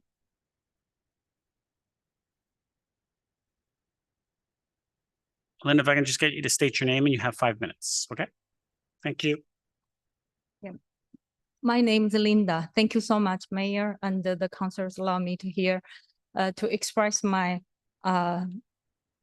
my ideas for this amendment. So I think the previous gentleman already mentioned what I really want to talk about. This location is located at the Oak Ridge Marine Area. So it's a Conservation Act protected area. So the original plan was 20 unit and right now expanded to 300 unit. So I live in the area which is lower than this. As the Wadi was really concerned because of the density is going to be increased. So I already have a storm flooding basement. So I was worried about the increasing storm water running over. So the thing is, from today, I do have a chance to look through all the process, this limited apply for past more than 10 years. They apply to make changes and they never develop. So I was kind of upset, telling myself I must come today because a few months ago I was saying, oh, there's going to be a senior building there. I'm saying, okay, fine, there's a senior building. And then secondly, I got to the notice, oh, 2-story. And then it might means next time if I don't come here, speak out against this proposal, it's going to be 3 buildings come here or it's a 50 floor instead of 5 floor. So I don't see the intention to invest in the Aurora area based on what you prove and you develop. What's the problems that you keep changing, you never develop. So that's the part I was kind of getting upset. I keep here. I think in terms of traffic, people already talk about, I live there, I drive home.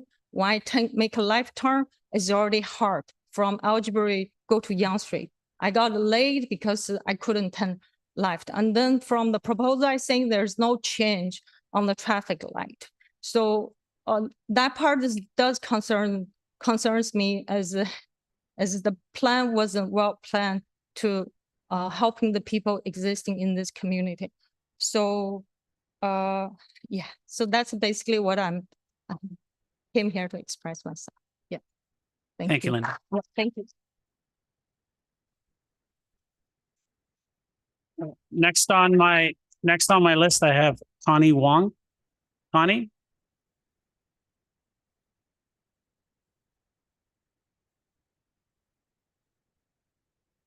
Welcome. If I can just get you to state your name and you have 5 minutes. My name is Connie Wong. Thank you for having me up here. I don't think I can say much better than the last two recipients, but so we are the Wong family at 39 Elderberry. So I'm actually directly beside the parcel land. We've been living in this area since 93, about 30 plus years.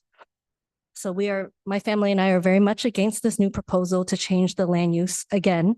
The 20 luxury adult condo was equivalent to 2 units per acre, as previously stated. But the increase to 300, which I consider high density, is just too extreme, greedy, and unreasonable for this area. We and a lot of the neighbors here purchased this area because it's an estate area, estate lots, quiet, calm street, nature, and we don't look forward to reduced property values, increased noise, environmental issues from garbage, well water quality, wildlife and trees, traffic, safety, and crime. So Elderberry Trail is surrounded, and the surrounding area in South Aurora is well known for its estate lots, and the proposed land does not make sense visually and does not conform with the current dwellings in the area. And it is in direct opposition to the town of Aurora's official plan to protect the character and integrity of the established areas. So as a long-term residents in this South area and contributing taxpayers to the city, we are very concerned that it will lower our property value that we have worked very hard to keep up over time. It does not make sense to build such a high density area without the proper infrastructure in the surrounding area. We've got quiet, winding, hilly roads, 1 lane in each direction, and we already have current issues with it being dark in the evenings in the winter when it's raining due to the physical nature of the area, which can't really be changed or solved, with lots of natural blind spots, hidden driveways, trees. We already have issues with speeding cars and residents walking at their risk in limited streetlights. So the sheer scale of this project would increase the number of cars I calculated 5 to 8 times the current levels on Elderberry Trail, making it even more dangerous and a safety issue. In addition to car traffic, we've got then more foot traffic, pets, bikes, transit, etc. And this parcel driveway, I noted, only has access to Elderberry Trail and no more access to Yonge Street, which will further exacerbate the issue. So this can't be fixed with a simple traffic light or a pedestrian crossing. It's not feasible to build sidewalks and bike lanes throughout Elderberry. I heard earlier they're going to build it just to Yonge Street from the property. So our road has limited capacity due to the nature of the area, and it can't be fixed to accommodate this grossly increased traffic from the proposed high density use. I'm surprised by P.A.R.C.E.L's application presentation from last time, where on one of the pages titled Traffic and Transportation section, they mentioned 3 points: that there was going to be no change to Elderberry Trail proposed, 2, that the transportation impact study found service at intersection was at acceptable levels, which I disagree, and 3 was that multi-use paths were under construction on Yonge Street, which I have not really seen. So I don't think their conclusions were true or reasonable, and I think they were purposely underestimated and playing down some obvious issues that we see. So we do not agree to these requested exceptions that have been asked in order to accommodate this much larger and more dense proposal. I don't think we should be allowing all these exceptions just to put in something that obviously does not fit, such as like the setbacks, removing the requirement to have minimum 50% interior amenity space. Minimum lot areas were reduced from 95 to 75 square meters per dwelling unit, changing the natural heritage system, changing the zoning from state residential to other land use. And so apartment buildings like this proposed should be built near amenities within walking distance from shopping, schools, community center, sidewalks, bike lanes. There's 90 bike spots proposed, which is great, but then where are these people going to ride?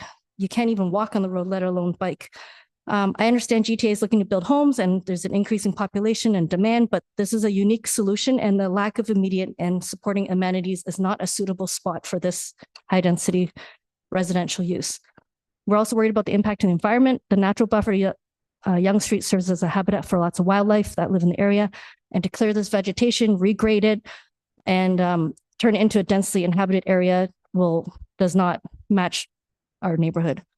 All the houses in the area are using private wells, and we fear the construction and digging down deep for these two large buildings, runoff, pollution, waste, etc., will affect our groundwater, which we completely depend on. So we are also anxious about safety and security with this new proposed high density unit. While increasing crimes like break-ins is already existing, we do worry the crime rate will increase exponentially with the high density project due to rental units such as Airbnb. It's been well documented to have a negative effect on noise, parking bylaw, crime, etc. So if I can just get you to wrap up. Okay. So on a personal note, we are the neighboring property, so I'm really worried about noise and pollution, especially from balconies, proposed rooftop patios, 450 cars going in and out of a driveway, doors opening on all day, garbage, etc. I'm also worried about the visual sight line from the 5-story building and the loss of privacy in my backyard. I can't tell because there's no proper site elevation drawing yet, so I can't tell if people can actually look over. And I worry about trespassing. I don't know if there's fences because I'm right beside. So in summary, my family objects to this high density 300 unit. I think it's way too much of a change from a 20 unit to 300 unit. And I urge the town to reconsider and refuse this land change proposal. Thank you for listening to my concern. Thank you.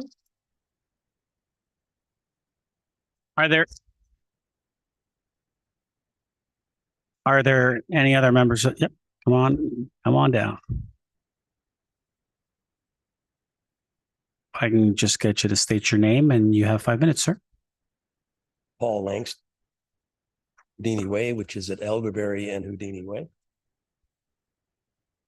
I'd first like to say that comment earlier by, I guess, the representative of the applicant that they're going to do a study for lights at Elderberry and Yonge is laughable. I turn out of that intersection every morning between 7:30 and 10 o'clock. I've now taken to turning right out of the intersection and making a U-turn on Yonge Street because I cannot get out of there left. So lights are absolutely required now, let alone add the traffic of 300 to 400 to 500 additional cars. I would suggest that if Paul, there are, can I just get you closer to the mic? Oh, I see some of the members of the public are saying they can't really hear you that well. So yeah, no. Yeah, sure. And then if lights are required, I would certainly expect the applicant to be paying for this, not the taxpayers. Traffic is already cutting through Elderberry now. We have tremendous amounts of speeding on motorcycles and cars that are souped up, and sports cars, people doing as much as 80 or 100 kilometers an hour along that windy road. There's already been some accidents where people have ended up in ditches. Taking a walk along the neighborhood now is taking your life in your hands, particularly after dark. There's no sidewalks on Elderberry. Thank you very much for the suggestion by the applicant's representative of putting a sidewalk from the facility to Yonge Street. Appreciate that very much. How about the other 2 kilometers along Yonge Street, along Elderberry Trail that we would like to have now? And there's going to be probably 300 to 400 cars traveling along there. There's also no sidewalks on Yonge Street that go down to this facility. So access to amenities is going to be virtually impossible for people that would live in this complex. It is for us. Parking, I would suggest that with this many cars, potentially there's going to be parking on the adjacent streets where you can't park on Elderberry because it's going to restrict the 2-lane road, which is already a challenging road to navigate and particularly dangerous for pedestrians. Having the entrance off of Elderberry, if there is any development that goes in there, it should be right in and right out only, because any left turn into that facility would be a real challenge for traffic patterns. The other comment that I'd like to make is about wildlife in the area. We have deer, we have turkeys, we have foxes, we have coyotes, we have all sorts of birds of prey. I'm concerned about the well-being of the wildlife. I'm also concerned about the environmental impact. The previous presenter indicated that all the homes in there are 2 and 3 acre lots on well and septic. How this is gonna impact the neighborhood, I have no idea. And then my last question, if something like this is proposed and ultimately accepted, are there going to be allowances for the neighbors in the residential area to make applications to have further density on their properties? I have 2.5 acres. 1 acre is basically empty right on Elderberry. I'd love to put a condominium on that, or townhomes, or high density, because given the fact that they're talking about putting 300 units on 8 or 9 acres, that would equate to me being able to put 27 units on my 1 acre. Thank you very much. Thank you, Bob.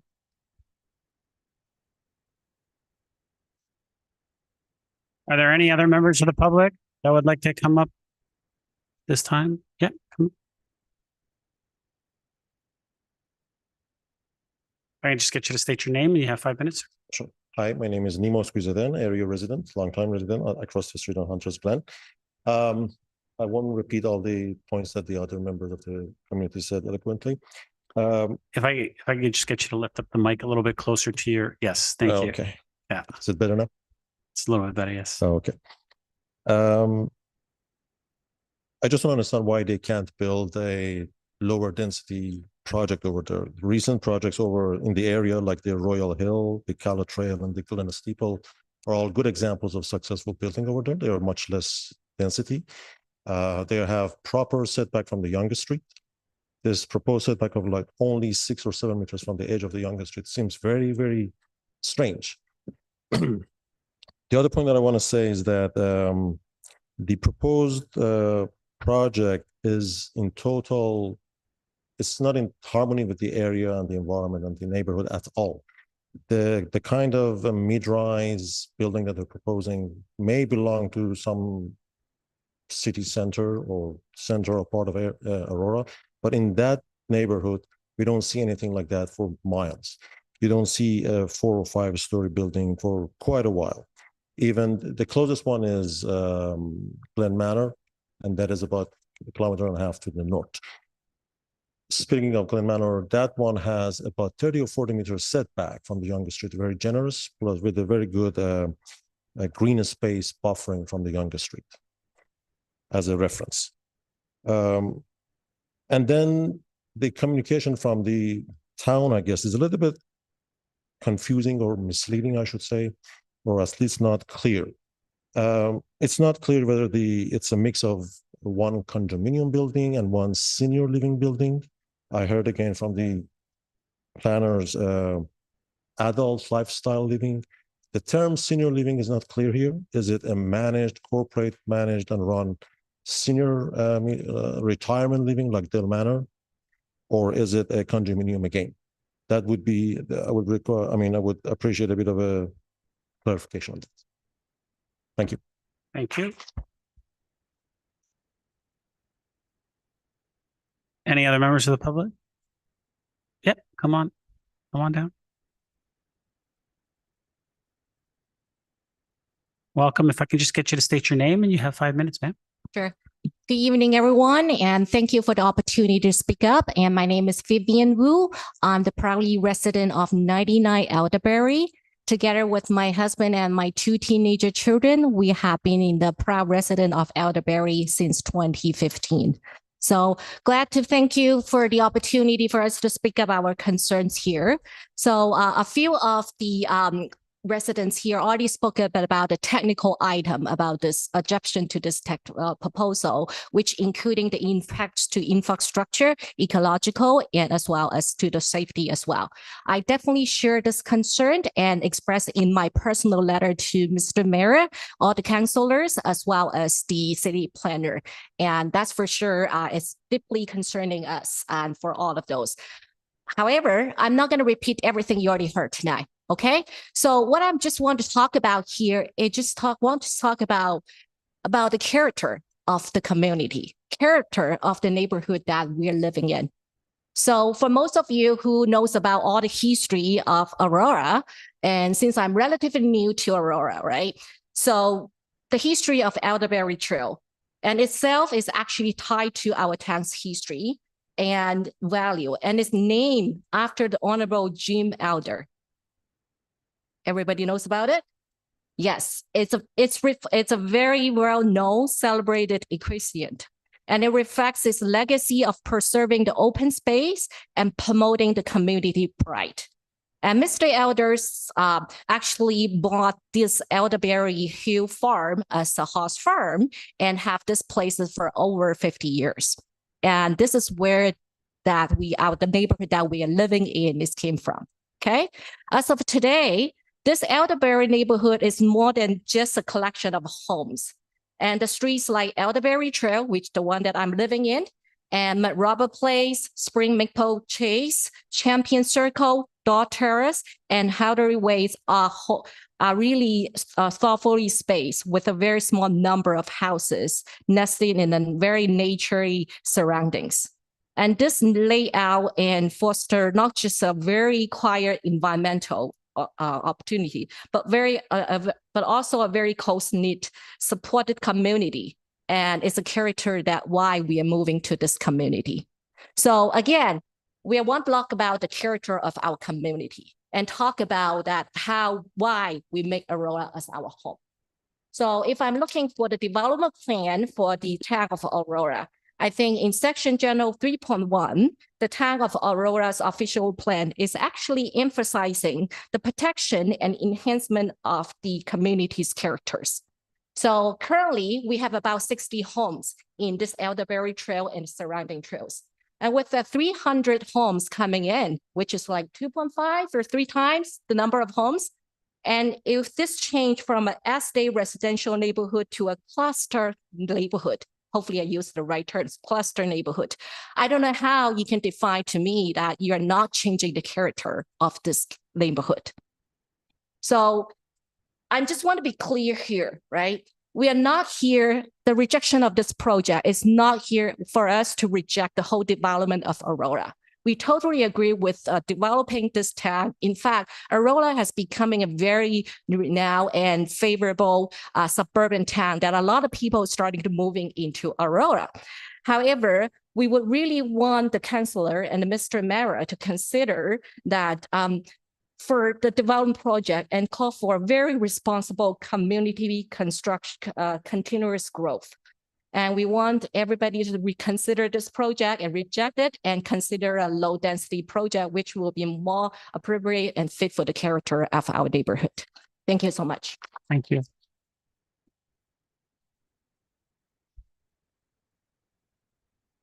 Any other members of the public?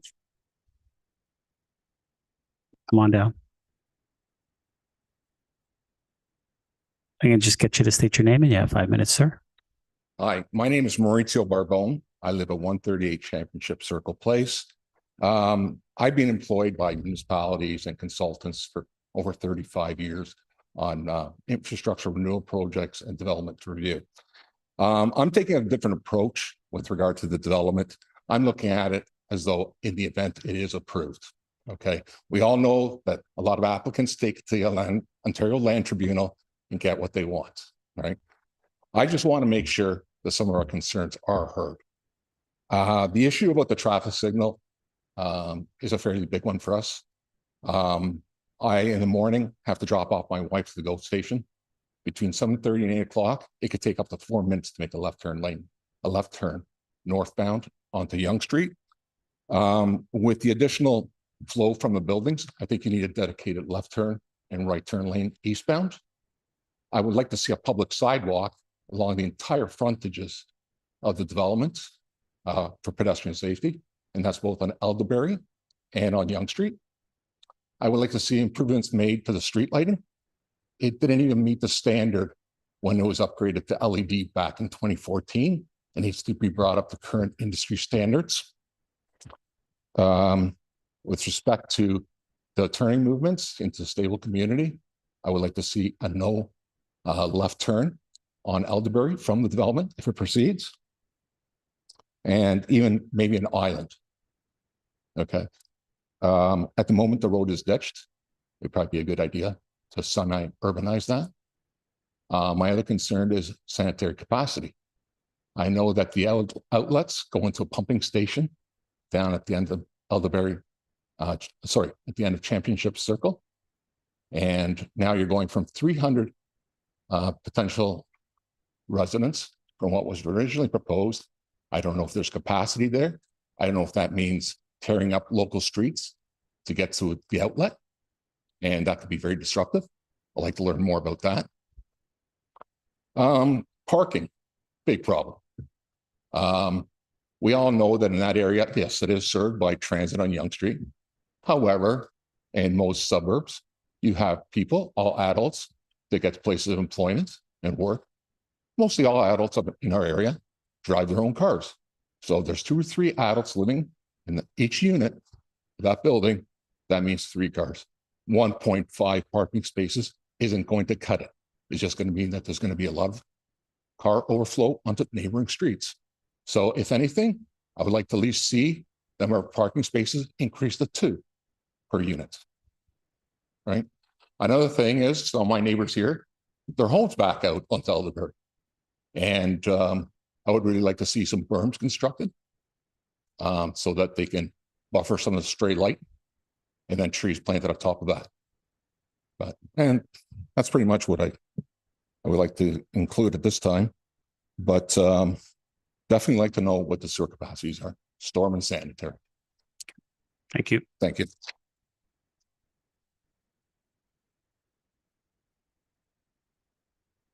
Any other members of the public would like to?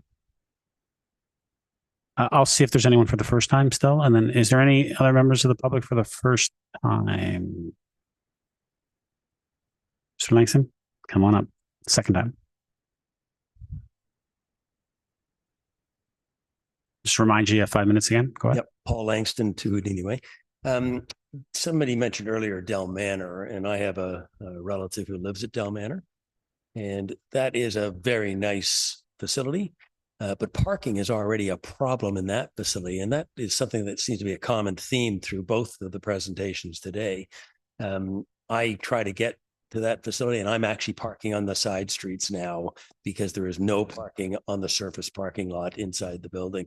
I suspect if you put this size of facility, which is basically equivalent to Del Manor, at Elderberry and Yonge, you're going to have a hell of a problem with parking there too. So thank you. Thank you.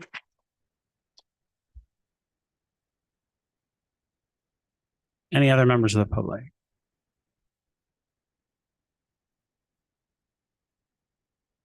Are you coming up or are you leaving? Okay. All right. I wasn't sure if you were leaving or coming up.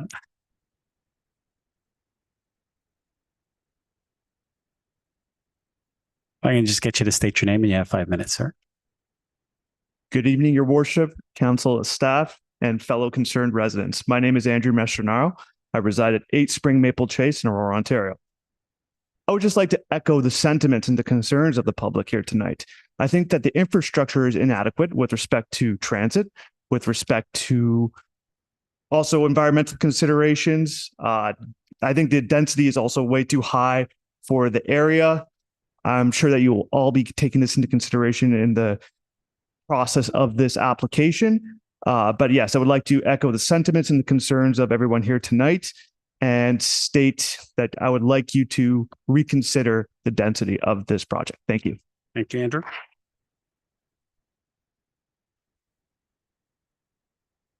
Any other members of the public? Yeah, come on up.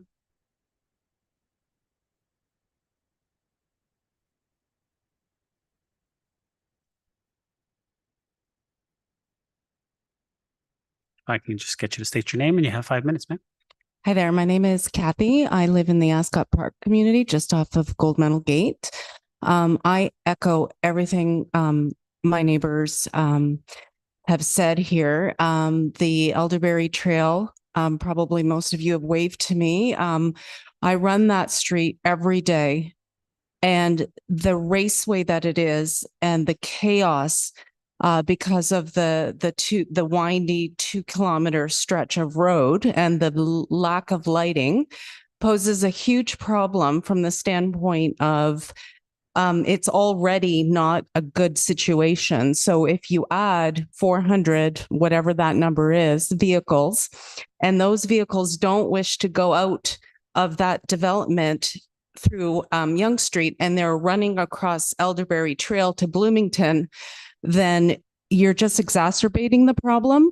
And so it's not just a traffic signal at Yonge and Elderberry, as most have already indicated, as being insufficient as a mitigation plan. It's so much more than that. Plus the character that one of my neighbors spoke to, driving into Elderberry off of Yonge Street, there's a beautiful canopy of trees. And as much as the planner has indicated that, you know, there would be replanting and all of that, I'm not sure that that can ever be preserved once it's cut down or replanted to provide that landscape that exists there today. And finally, no one has mentioned construction and the impact of construction. Regardless of, I appreciate that something will be built there at some point. Got that. But, you know, 300 homes, entrance off of Elderberry, you know, just when they were building the presentation center, there were construction vehicles backing onto Gold Medal Gate, in and out all day long. There are school buses, there are children. I really encourage the town to take all of this into account and strongly oppose the development as proposed currently. At 20 units, the prices were insane. And so perhaps a little bit of greed has kicked in. So they need to multiply the number of units to generate the income. Don't know, but somebody who's invested in that community, you could potentially strip away the value of our homes because of that development. And that's just not right as contributing taxpayers. Thank you. Thank you.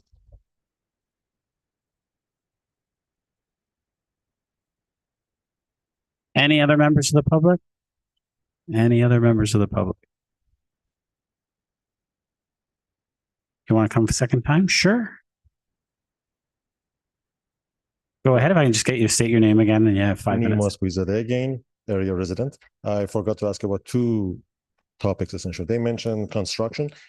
Is there any rule about how long a construction can take place, regardless of the outcome of this project and how whatever the town approves? Is there any requirement of how long a developer or a builder can take to finish a project? That's one thing. And there was another point that I wanted to ask. I just forgot about it. Just give me 1 second.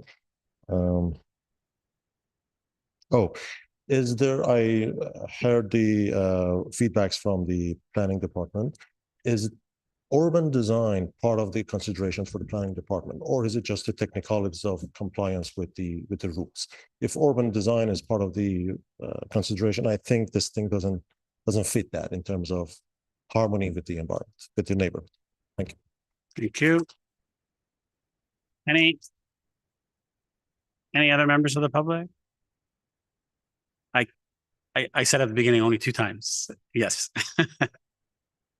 Oh, well, maybe we can talk after. Absolutely. Absolutely. Any other members of the public that would like to come up and speak? Okay, I'm going to close the public portion of this meeting. Clerk, can I put something on the floor first and then call for health break? Or do you want me to call for a health break right now? Health break and then put something on the floor? Okay, council, we are at 9:04, so we are at our legislatively required health break. So we're going to take our health break for 10 minutes. Okay, so we'll be back. We're just taking a 10-minute. We're required to take a 10-minute health break. So we'll be right back.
Okay.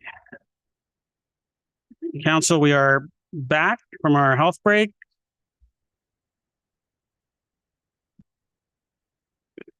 Our recommendation is that report number PDS 24-125 be received, and two, that the comments presented at the statutory public planning meeting be addressed by Planning and Development Services in a report to a future committee of the whole meeting. Did someone want to move that recommendation? Someone want to move to receive it at this moment in time so we can speak to it? Councillor Gilliland, thank you. Seconder. Oh, Councillor Weiss. Any comments or questions to the applicant or to the report?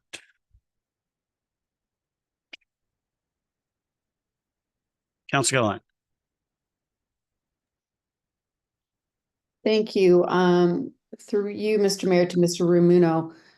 This current development already had some approvals on it. So for clarity, they already had a 3-story approval. Is that correct?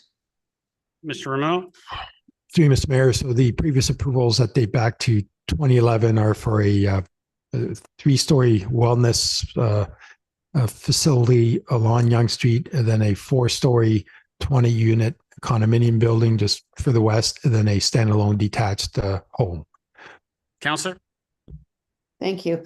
And with the new official plan, if I understand correctly, the proposed 5-story on Yonge Street is in line with the regional corridor? Mr. Rumuno? Through you, Mr. Mayor. So yes, the regional corridor along Yonge Street captures a portion of this property, not the entire portion, just the Yonge Street frontage, and our new official plan permits up to 5 stories, again, subject to rezoning and development applications to go through performance standards, et cetera. Councillor? Thank you. And I'm imagining, if just for clarity, so it's the first 5-story, which fronts on Yonge Street, is within the regional corridor, but the one behind is not. Is that correct? Mr. Rumuno? Through you, Mr. Mayor, that's clear. That second building, the western portion, is definitely outside of the regional corridor. It's still subject to, it has the cluster residential designation. Just to clarify, on top of that, the site-specific exceptions that permitted the 2011 wellness center and the 4-story condo building. Councillor? Thank you. Appreciate that. Out of curiosity, through you, Mr. Mayor, to Mr. Rumuno, the topography of the land to the west of that, going down to that property, is it steep? Is it deep? Is it sheltered? Just can't really tell by context just on the plan that's being presented. Mr. Rumuno? Through Mr. Mayor, so the subject land, there is a sort of a steep slope that rises to the west and to the west and to the south, and just based on some of the conceptual drawings, the applicant is proposing a 60-meter setback to the westerly property line. Councillor? Thank you. And just again, for context, for the height and the steep topography, would the residents on the western side see this development from where they're situated, just given the way the land lies? Mr. Rumuno? Through Mr. Mayor, I mean, there's definitely going to be some screening as based on the slopes. We haven't seen any detailed perspectives to demonstrate that, what those owners to the west would be able to see from their properties. But there is a slope. But again, moving forward, we'd probably certainly ask for those type of elevation perspectives. Councillor? Thank you. Appreciate that. In respect to transit parking, or not transit, but parking in general, I understand that there's already been some approvals with an exit and access to Yonge Street of some sort. Could you just remind me as to what those current approvals are, and if they're asking for anything over and above that? Mr. Rumuno? Through Mr. Mayor, just to be clear, Councilor Gillian, are you talking about any approvals, access approvals? Yes. Councillor? So my understanding, Felix, I don't believe the previous approvals that go back to 2011 had any access points on the on the Yonge Street. I mean, Felix can double check, but the main access point was on to Elderberry. They may have had a right in and right out proposed. And if it was proposed, it would have been approved because the site plan agreement was approved by the town and the applicant.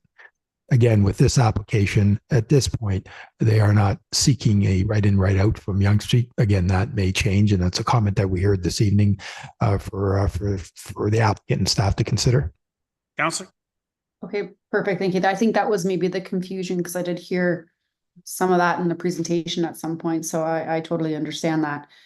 As far as the type of housing, I understand that one was a wellness or senior care of sorts. And I'm just curious as to whether or not that is something that is definitely moving forward in respect to the westernly portion. It was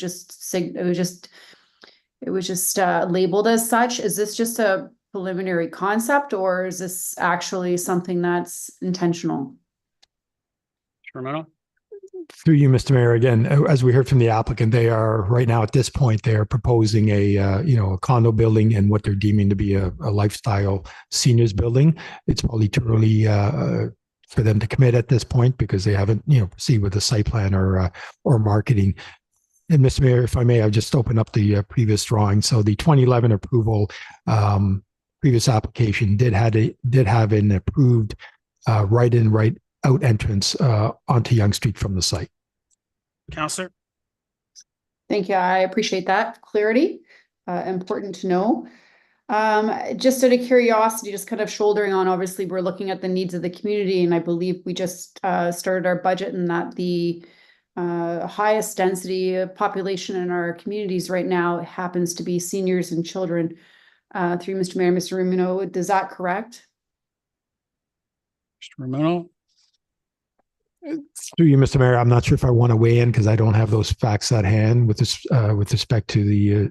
There's definitely a demand, a need. We're seeing that with various applications, but of course, there's a need right across the spectrum. Seniors and all sorts of housing, affordable, attainable type of housing, different unit sizes. Counselor? Thank you. I appreciate that. I do recall seeing that stat in our budget that was just presented on Monday, and it was talking about the population in Aurora and the highest demand of population or demand, but the highest concentration of population, which was seniors and children. So I think over the course of the last few years, especially in the housing situation that we're in, is that we're seeing a lot of young families, obviously young professionals, and seniors, and we need this type of housing. However, I do want to ask a question through Mr. Mayor to the applicant in respect to the parcel that's on the west side. Is there any appetite to perhaps look at doing a lesser density of stacked townhomes versus the 5 stories? Was there any appetite to consider maybe different types of development on that side? I understand there's an as of right on the corridor, but just out of some of the comments and so forth with that transition, would that be something that the applicant would be looking at, perhaps considering? Joan? The applicant is here to listen to comments, and we'll take them all into consideration and look at their options. I can't promise anything on behalf of them right now, but we are listening to the public's comments and council's. Thank you. Counselor? Thank you. I guess where I was going with that is obviously, we are talking about the demands in the community.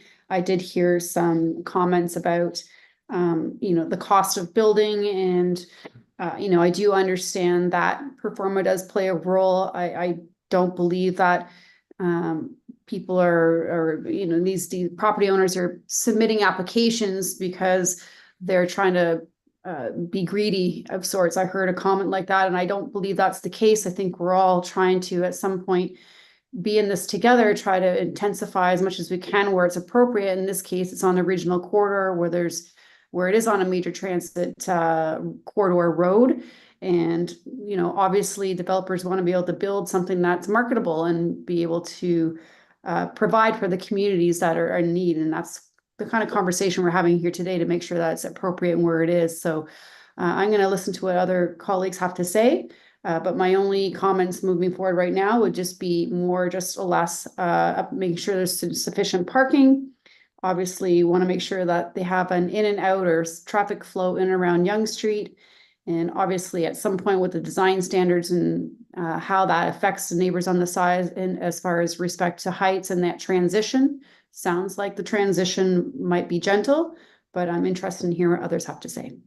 Thank you. You, Councillor Thompson. Thank you. If I could start off asking a few questions of the applicant. Go ahead. Councillor Gilliland touched on it a little bit with regards to the previous approvals included access off of Yonge Street. The new proposal does not have that. I guess my really question through you, Mr. Mayor, to the applicant is why have you chosen not to continue on with Yonge Street access? From what I understand, it was a very difficult process to get that right in and right out. Our first initial concepts kept that in, but since we were trying to keep the building close to the street, it would involve bringing the underground parking entrance right in under the building from Yonge Street. So for design reasons, you've chosen to abandon that? John? Primarily design and access, yes, traffic issues as well. Thank you. Thank you. My next question really is around the severance. So you did indicate in your presentation that the plan is to build this in 2 phases. And in between the construction of the 2 phases, the applicant will be seeking a severance of the property. Are you aware whether or not the applicant intends to sell that second portion or will indeed construct it? Aware of any plans? So I'm sorry, through you, Mr. Mayor. I'm sorry. I totally forgot. Yes, through you, Mr. Mayor. The applicant is considering the severance to allow himself to phase the development of the property. I am unaware of any plans for sale. The properties would have to be severed or created into 2 separate condominium blocks, and that was why we anticipated the severance being needed. They would have to share the driveway going in, and in order for one condo to register before the other one is built, it would have to be a separate condominium corporation. So that was primarily the reason that we understand that we were severing it. And further to the severance, what we've done is a preliminary line, and the exceptions that we're asking for on amenity area between the different ones. There's plenty on one and less on another because they are different sizes. We've pushed the development as close to Yonge Street as we can for the second building in order to maintain the green space and the separation from the existing community on the west. So that block is bigger than the Yonge Street block. Councillor. Thank you. My final question for the applicant is that you did make mention in your presentation of the fact that it is along the regional corridor, and that's the justification for the 5 stories. But as we have heard, the regional corridor only covers a portion of the lands, and you are aware that the second building is outside of the regional corridor? John? Through you, Mr. Mayor? Yeah, John? Through you, Mr. Mayor. The regional corridor is a conceptual line. I don't believe there's a dimension put on it. We've assumed that because the property is contiguous to Yonge Street corridor, as is Del Manor, which is a similar number of stories, similar depth that we're proposing. We assumed that it would be part of the same site plan and part of the corridor. Thank you. Councillor. Thank you. A few questions for Mr. Ramuno. Mr. Ramuno, we heard from a residents come up, one specifically with regards to timelines. Is there anything that can be done with construction and imposing timelines to ensure it gets built in a timely fashion? I know the answer, but I think it would be good for the residents to hear. Mr. Ramuno. Through you, Mr. Mayor, no, with respect to timeline constructions, we can't impose a an end date for when a project is completed. When we get to that stage, obviously we enter into construction management plans, but if the applicant has started construction and there's continuous activity, we can't impose that it be completed by an end date. We do have a construction and noise bylaw that speaks to construction activities taking place Monday to Friday, 7 to 7, and limited hours on Saturday. Councillor. Thank you. Another question that was posed with respect to urban design and whether this would be subject to that process. Through you, Mr. Mayor, to Mr. Ramuno. Mr. Ramuno. Through you, Mr. Mayor. Yes, although, as you know, council is aware that the province did, through Bill 23, I think, remove urban design matters and site plan control from council. However, in dealing with applications, zoning bylaws, site plan applications, we do go through an urban design exercise. And if the applicant is willing, we can impose urban design requirements from our guidelines that we have in our official plan, or just good urban design and planning principles. Councilor? Thank you. And then again, through you to Mr. Ramuno, another question was posed with regards to the fact that many of the residents on Elderberry on septic and wells. So there was concerns around sanitary sewer and flooding. Perhaps we can speak to some of the studies or requirements, as well as some of the measures that can be implemented. Ramuno? Certainly. Through Mr. Mayor, I mean, one of the many technical studies that were submitted, obviously functional servicing, stormwater management. So any development application is will need to maintain, pre and post stormwater, maintain stormwater flows on their property and not to impact adjacent properties. With respect to the surrounding lots that are on private wells, we typically, when we get to a stage of a site plan development agreement, we will impose well monitoring in the vicinity to ensure that there's no adverse impact to the residences on groundwater.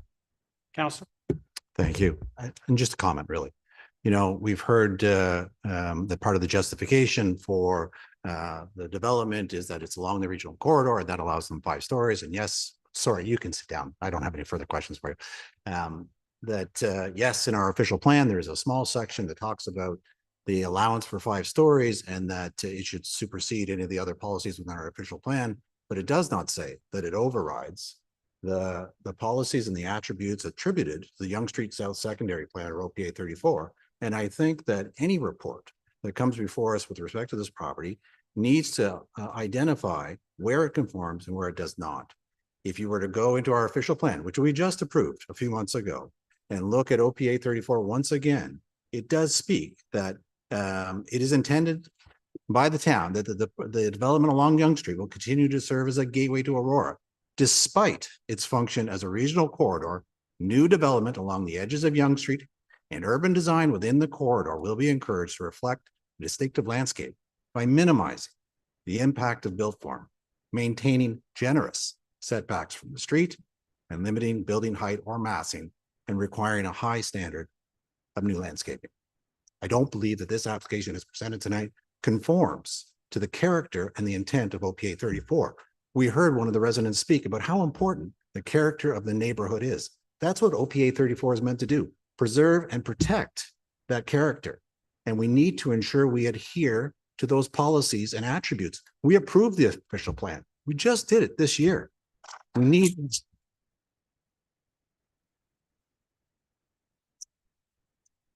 Go ahead, Councilor. We need to respect that.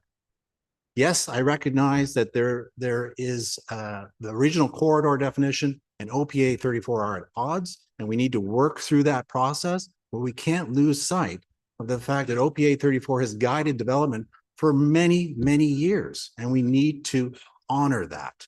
Furthermore, with respect to urban design, and if you go back to the 2011 report in the settlement, it specifically states that setback from Yonge Street is 60 meters. This is proposing 7. There was a reference to Del Manor, and I don't know the footage, but I bet you it's 50 or 60 meters setback. So again, there are aspects and attributes within OPA 34 that need to be looked at and verified that does it conform or does it not conform. When council has all that information, they can make further decisions about whether this should be allowed or not allowed. But in my opinion, it's not just the density, but it's ensuring the integrity of OPA 34 is upheld. And this does not do it at this point in time. So I won't be supporting.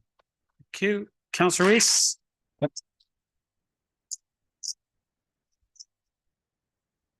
Thanks, and thanks to my colleagues for checking off all the boxes in advance, the questions I had. I do want to thank the the residents for coming forward and asking a few questions around traffic and the signaling. And just through you to Mr. Mamuno, because I want to tick that box off that people are worried about the signaling at the Elderberry. But that's not a town circumstance, is it? Would you let me know how the signaling at Elderberry would proceed should it be deemed to be appropriate? Signalized intersection, Mr. Ramon. Through you, Mr. Mayor. So we've been down this road before, just up the road. So if anything gets approved in this location, I'm sure one of the conditions that comes from myself, and I'm sure council will support it, that the applicant would have to implement a signalized intersection. That location will obviously have to work with the region because it's part of the Yonge Street's under the regional jurisdiction. But we know that in the long term, that intersection will need to be signalized. And my advice to council would be that before anything gets built here, as part of the next development, we would want that intersection signalized. Councilor. Thanks very much. The other thing I heard and noticed was the concerns that people have about safety along Elderberry, about the lack of sidewalks, the lack of lighting, and a number of other things. And it doesn't belong necessarily here, but I think we ought to put that on a list of things that need to be looked at for that community, because it seems to be a safety issue. And that's all I have. I'm may vote to see this go forward to another public planning if that is where we're headed with this, just because I'd like to see what the applicant is prepared to do to take a look at this and do the conforming. So I'd like to think about that, and everybody think about that, because what I do not want is for this to somehow get triggered to a land tribunal and everything goes behind closed doors, because I want the public to really know about what's going on with this and any other applications. That's all. Thank you. Councilor Kim. Thank you, Mr. Mayor. This is not the first application that's come before us where OPA 34 and the regional corridor has somewhat conflicted, and there's clearly opaqueness, as Councillor Thompson has indicated. And it's certainly something that we need to address in a secondary plan discussion in the future.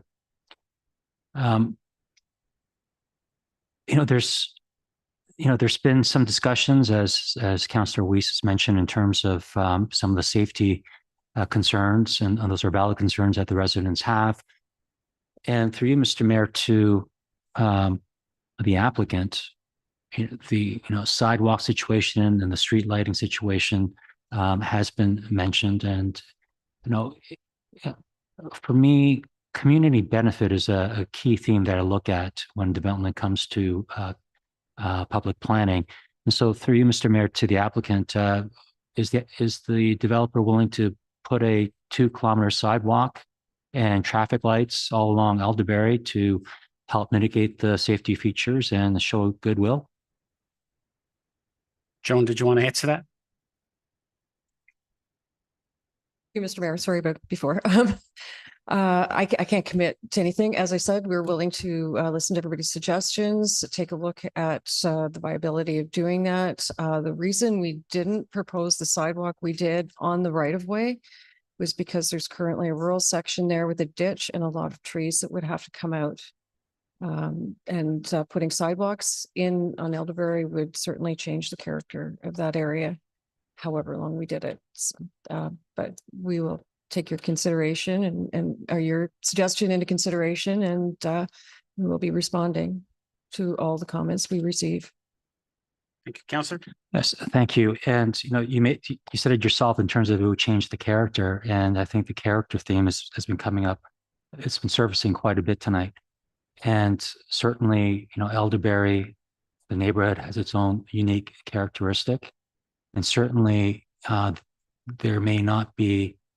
I'm not sure what we can do about the Yonge Street corridor, but certainly the second area to the west, I think that would certainly be within our authority to deny the high rise, because that's not characteristic of that area, and it's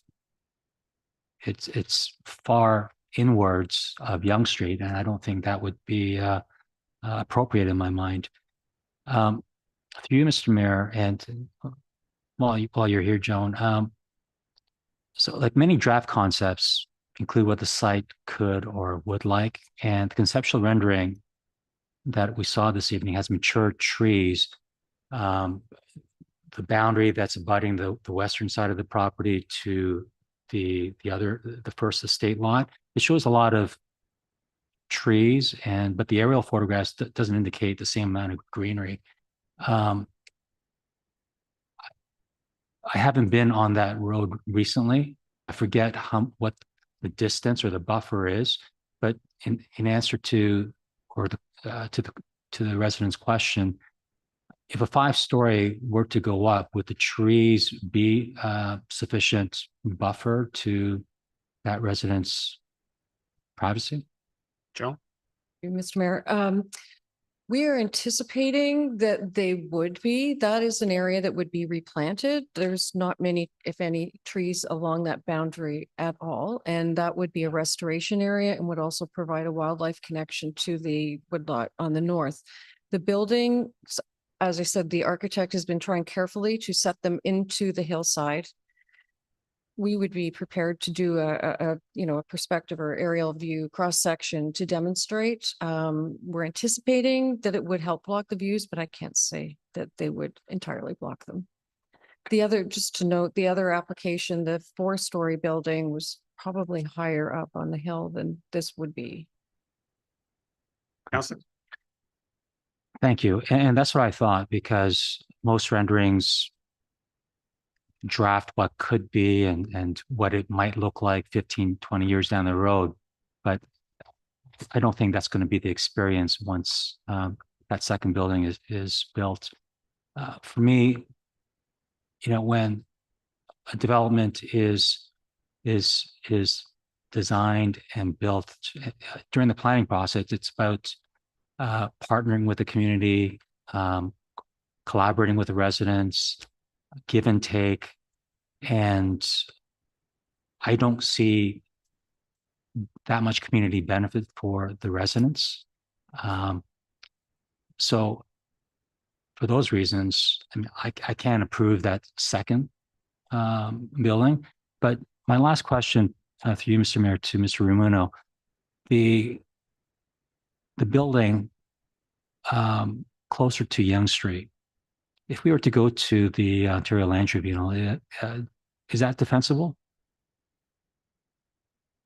Rumuno?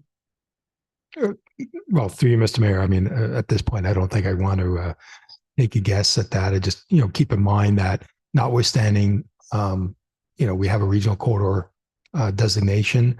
The limits aren't defined, as Councillor Thompson mentioned, and the application is still subject to rezoning to ensure it's compatible and appropriate design. So, I mean, this is a process we're in here now. So it's really balancing, what is appropriate in this location, keeping in mind the surrounding character of the community and the existing OPA 34 policies.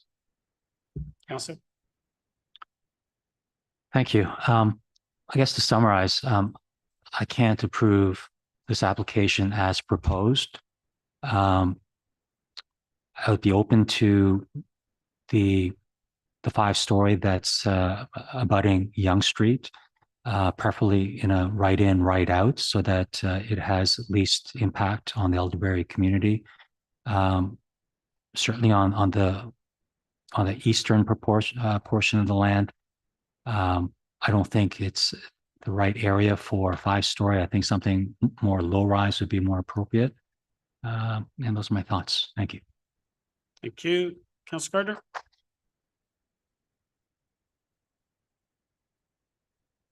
Councillor Thompson said exactly what I wanted to say, and he did it so well. Thank you. I'm also opposed. I'm also opposed. Thank you. Councilor Gallo? First time? Thank you. Most of my questions have been asked, but I'm struggling with the comparison, both the baseline of what has been approved, what's in the official plan, and what's being approved.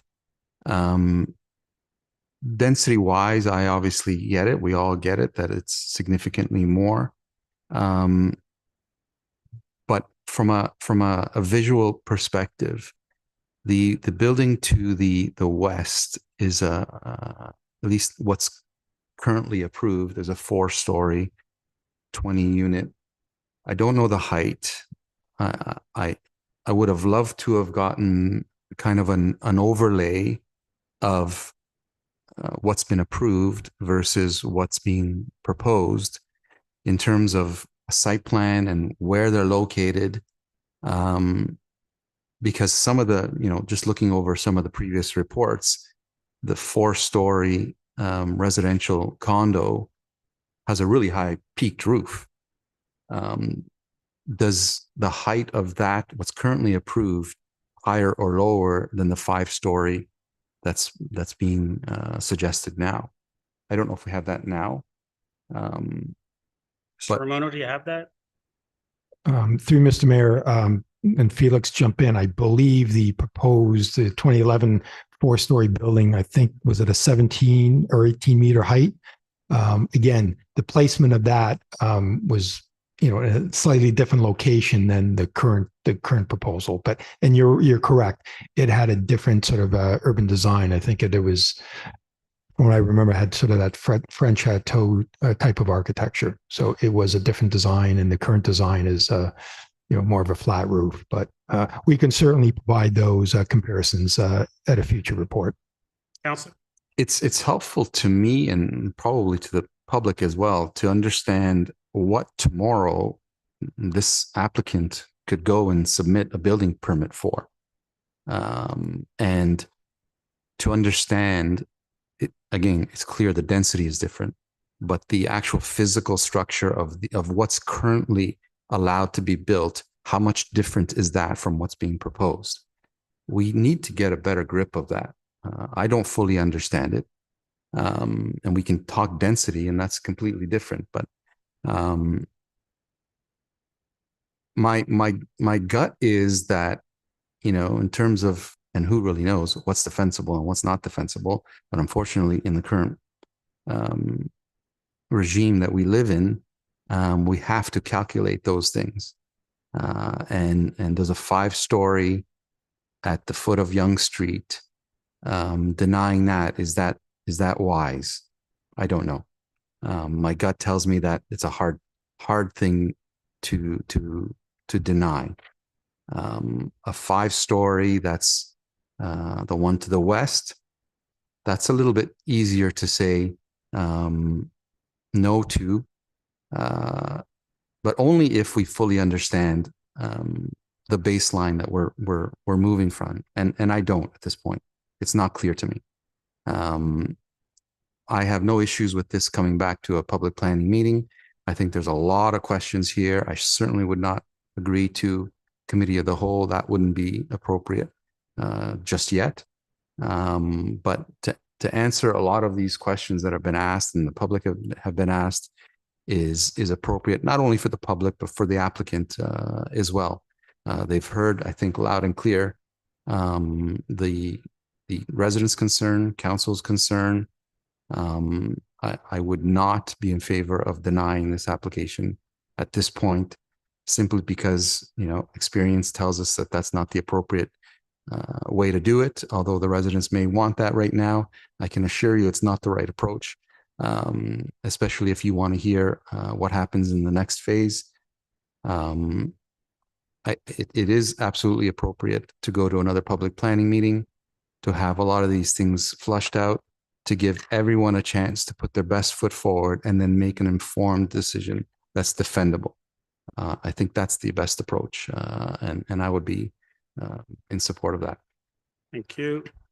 Councilor Gilliland for second time.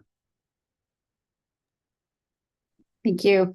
I was going to say the same thing. Obviously, a public planning, additional public planning meeting would allow the applicant another opportunity to address some of the concerns that we are all discussing right now.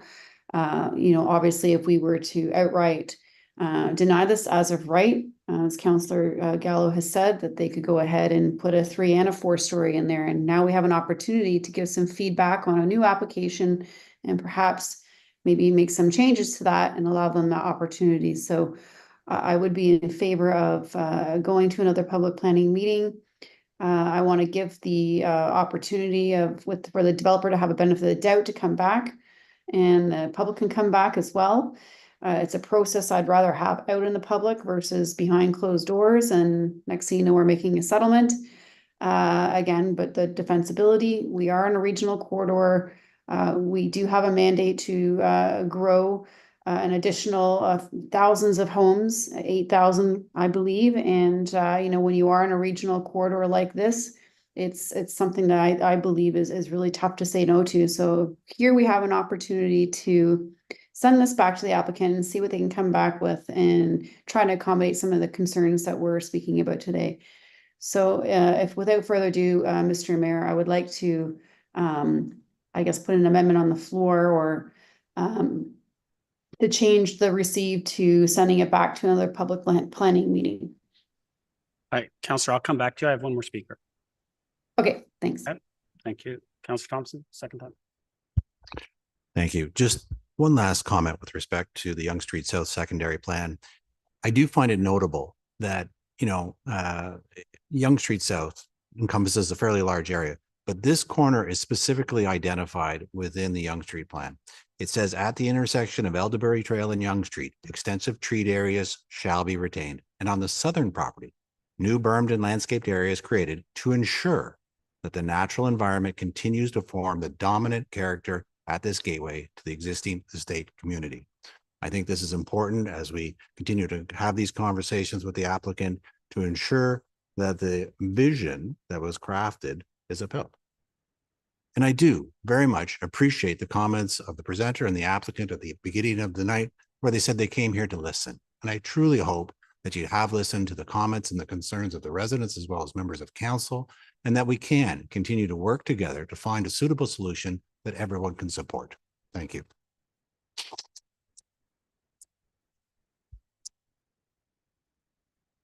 Thank you, Councillor Thompson. Any other comments or questions? Yeah, go ahead, Councillor Gallo, second time. And perhaps if it's not tonight, in the future report, again, to have clarity on that baseline. The building along Yonge Street, not the proposed, what's currently agreed to. What is the buffer between Yonge Street and that building? Do we know? Felix, do you want it, or Mr. Romano? Through you, Mr. Mayor, I'm just pulling up the. Felix, do you have that? It looks like it's looks like it's probably 20 meters. We'll confirm that, but just based on this drawing, it's not. Okay, I don't need to know clear, that, but that's something that's important to understand. That's all, Councillor. Thank you. Councillor Gillen, you moved this originally just to receive. Councillor Weiss, you seconded it. Are you okay to have it changed to go to another public planning? Yeah, so we'll just make that a friendly then. Okay. Mr. Clerk, you got that? Okay. Before I call the vote, I did want to say, I'm just gonna start off by saying this is way off the mark. Like looking at this application, I'm gonna agree with Councillor Gardner. Councillor Thompson said it well when we talk about the fact that this is a regional corridor, but we do have OPA 34. Half of this does fall within OPA 34, and the limits are defined. Now, the applicant did say that, well, because it's a continuous property, that it should continue with the regional corridor. Well, let's be serious. Does that mean this is about 217 meter depth? Does that mean that if it's 700 meters or it's 1,000 meter property and it's a continuous property that we should allow the development as a regional corridor all the way in? No, that's not the vision of our OP. That's not the vision of what we tried to identify and the intent of our regional corridor. And I personally believe that the proponents need to go back to the drawing board, sharpen their pencils, and come back with an application that closely aligns to what we intend to see as that regional corridor in that area, conform to the character of the community, and conform to OPA 34. So I hope that happens. I'll call the vote.